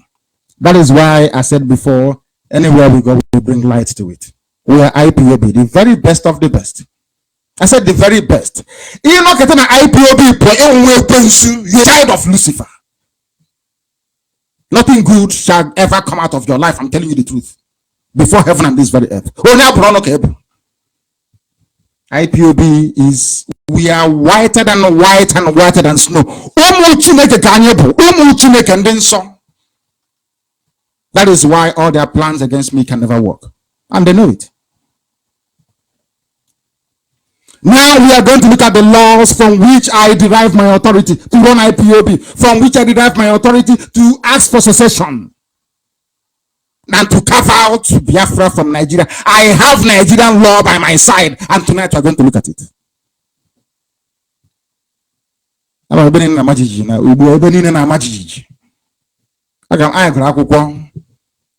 Leonard, I'm telling you. The mistake that most Jews, and definitely Bintan Yoko, make is to think that I am relying merely on UN Charter on the rights of the indigenous people or the African Charter on peoples and human rights. What they fail to understand is that I am relying on laws made by the National Assembly of Nigeria in 1983. Binta Nyako is trying me and my men in her court of law for doing something that the laws of Nigeria said that I should do. If I am oppressed, I should ask for self-determination. It's in the laws of Nigeria in 1983, enacted in Lagos by the National Assembly in Lagos.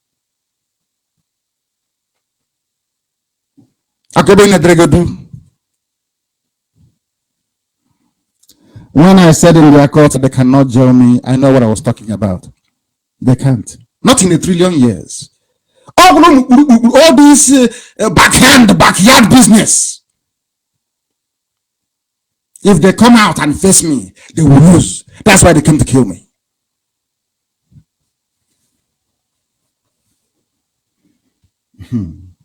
Listen carefully, please. What they fail to understand is that I am relying on laws made in Nigeria, which has never been repealed nor abrogated till date. To make my point, you will be shocked tonight to know that Nigerian courts do not know that the agitation for self-determination was passed as a domestic law in Lagos in Nigeria in 1983. It is written down in the laws of Nigeria. I asked for it to be shared tonight so you can see it. The laws I'm quoting for you tonight and upon which the validity of IPOB agitation rests is found in the laws of Nigeria, not Africa Union, not UN. By proceeding with my trial, Binta Nyako is in direct disobedience of the laws of Nigeria. And that on its own is an impeachable offense for any judge anywhere in the world. Now, we'll continue. Self-determination is not a crime, but a right. Listen carefully. Self-determination is not a crime, but a right, guaranteed under Chapter A9 of the laws of the Federation of Nigeria. This law was coded in 2004 by Obasanjo. It was passed in 1983 by Shagari. It formed part of the laws of the Federal Republic of Nigeria in 1990 by Babangida. Obasanjo codified the same laws in 2004. And what does it say? Hey, we must continue. What does it say?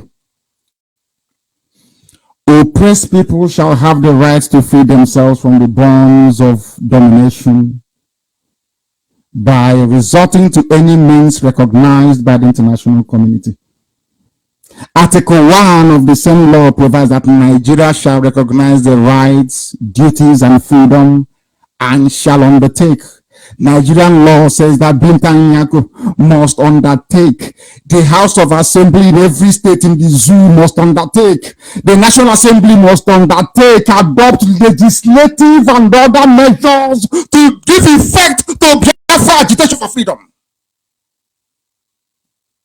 The laws of Nigeria. So why is Bintan Nyako seeking my arrest for? I'm waiting for them to arrest me, so this will come out in a civilized court of law anywhere in the Western world. What does this article say? Hey, these are laws made inside Lagos. Inside Lagos. Enactment and inside Lagos. Inside Lagos, these laws were made. Yoruba media will say we are educated, we are the most educated, but you don't know this, do you? Let me tell you what it says. This is the law of Nigeria. It's here. I hope it was circulated. Please, Deputy, make sure that everybody is referencing it. Very, very important. Laws of the Federation of Nigeria. Article 20. Laws of the Federation of Nigeria enacted. Incorporate is a law, existing law till today. What does it say? Article 20. All peoples shall have right to existence. Listen carefully. They shall have the unquestionable and inalienable right to self-determination. This is National Assembly of Nigeria in Lagos in 1983. They shall freely determine their political status and shall pursue their economic and social development according to policy that they have freely chosen, which is exactly what I'm doing in Israel. Securing lucrative investments and participation in the economy of Biafra land from Israeli businessmen. That Okezi was trying to, Fulani have sent him to go and try and spoil it. Listen carefully. Number 2, colonized or oppressed people. The laws of Nigeria says that we as Biafrans oppressed in Nigeria, we have the right to free ourselves from the bonds of domination by resorting to any means recognized international community. Asking for referendum. They don't want to understand. They never even poorly educated fools. Oh, lantern and palaka keja.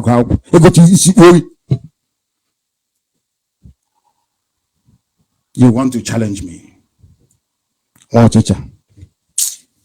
Feel sorry for you. Now, Article 20, Section 3. This is why Binta Nyako must go to prison. And everybody associated with the persecution of IPOB. This law here says all people shall have the right to the assistance of the state. Nigeria is obliged to help me to realize Biafra. Nigeria is under the law to help me, not to persecute me.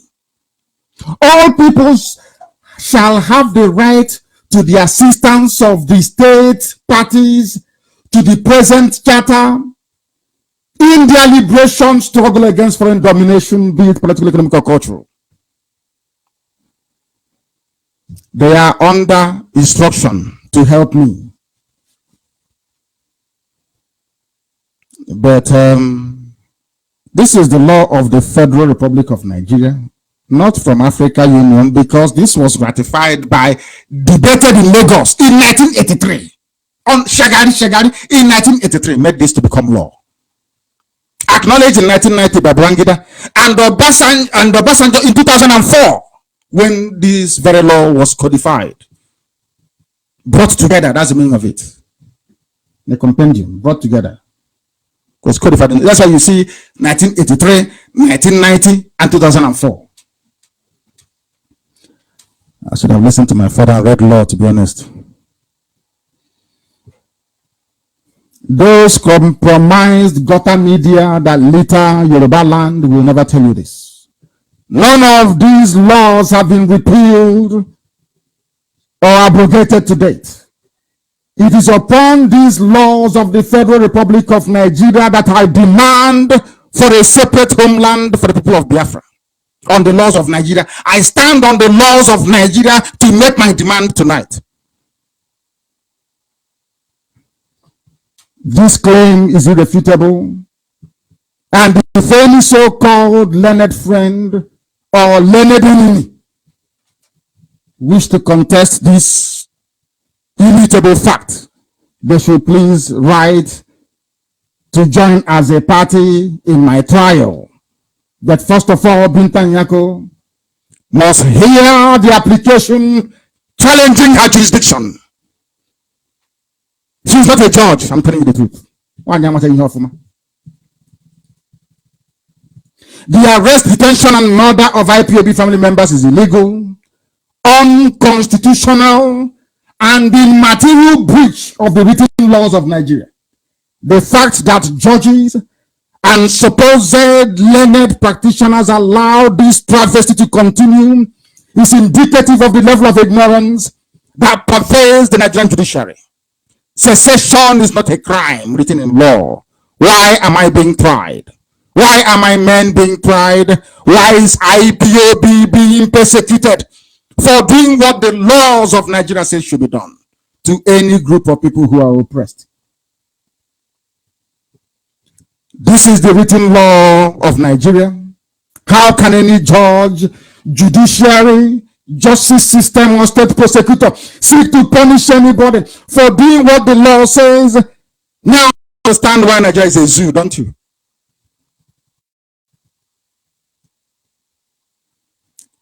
That brings to conclusion. I could have gone on, but I know that the attention span of most people in the zoo is very short. This is for us as well as our enemies as well. The army deployed the entire 4 divisions in Biafra land, from Obinze, 82 division in Enugu, Ohafia, Asa, Ovim, plus aerial support to come and dance pattern dance in my house and kill people. But they never deploy up to 1 brigade against Fulani headsmen that are killing people. That is Nigeria for you. That is their judiciary for you. That is evil for you. I ask you to reflect, to ponder, and think through this very gospel tonight, and for you to know that everything IPOB is doing is legal. There is nothing to be afraid of. And we are not afraid, because Biafra will come. And then this will form part of the story we will tell our grandchildren and great-grandchildren, that the world may know that at one point in time, there was this group of people ordained by Elohim to bring light to Africa. For decades, that light was dimmed but not extinguished. And through IPOB, that light shone very brightly once again and guided the children of Elohim to the promised land. And that land is Biafra. I thank you all for listening. And until next time, from me, from here, it is good evening.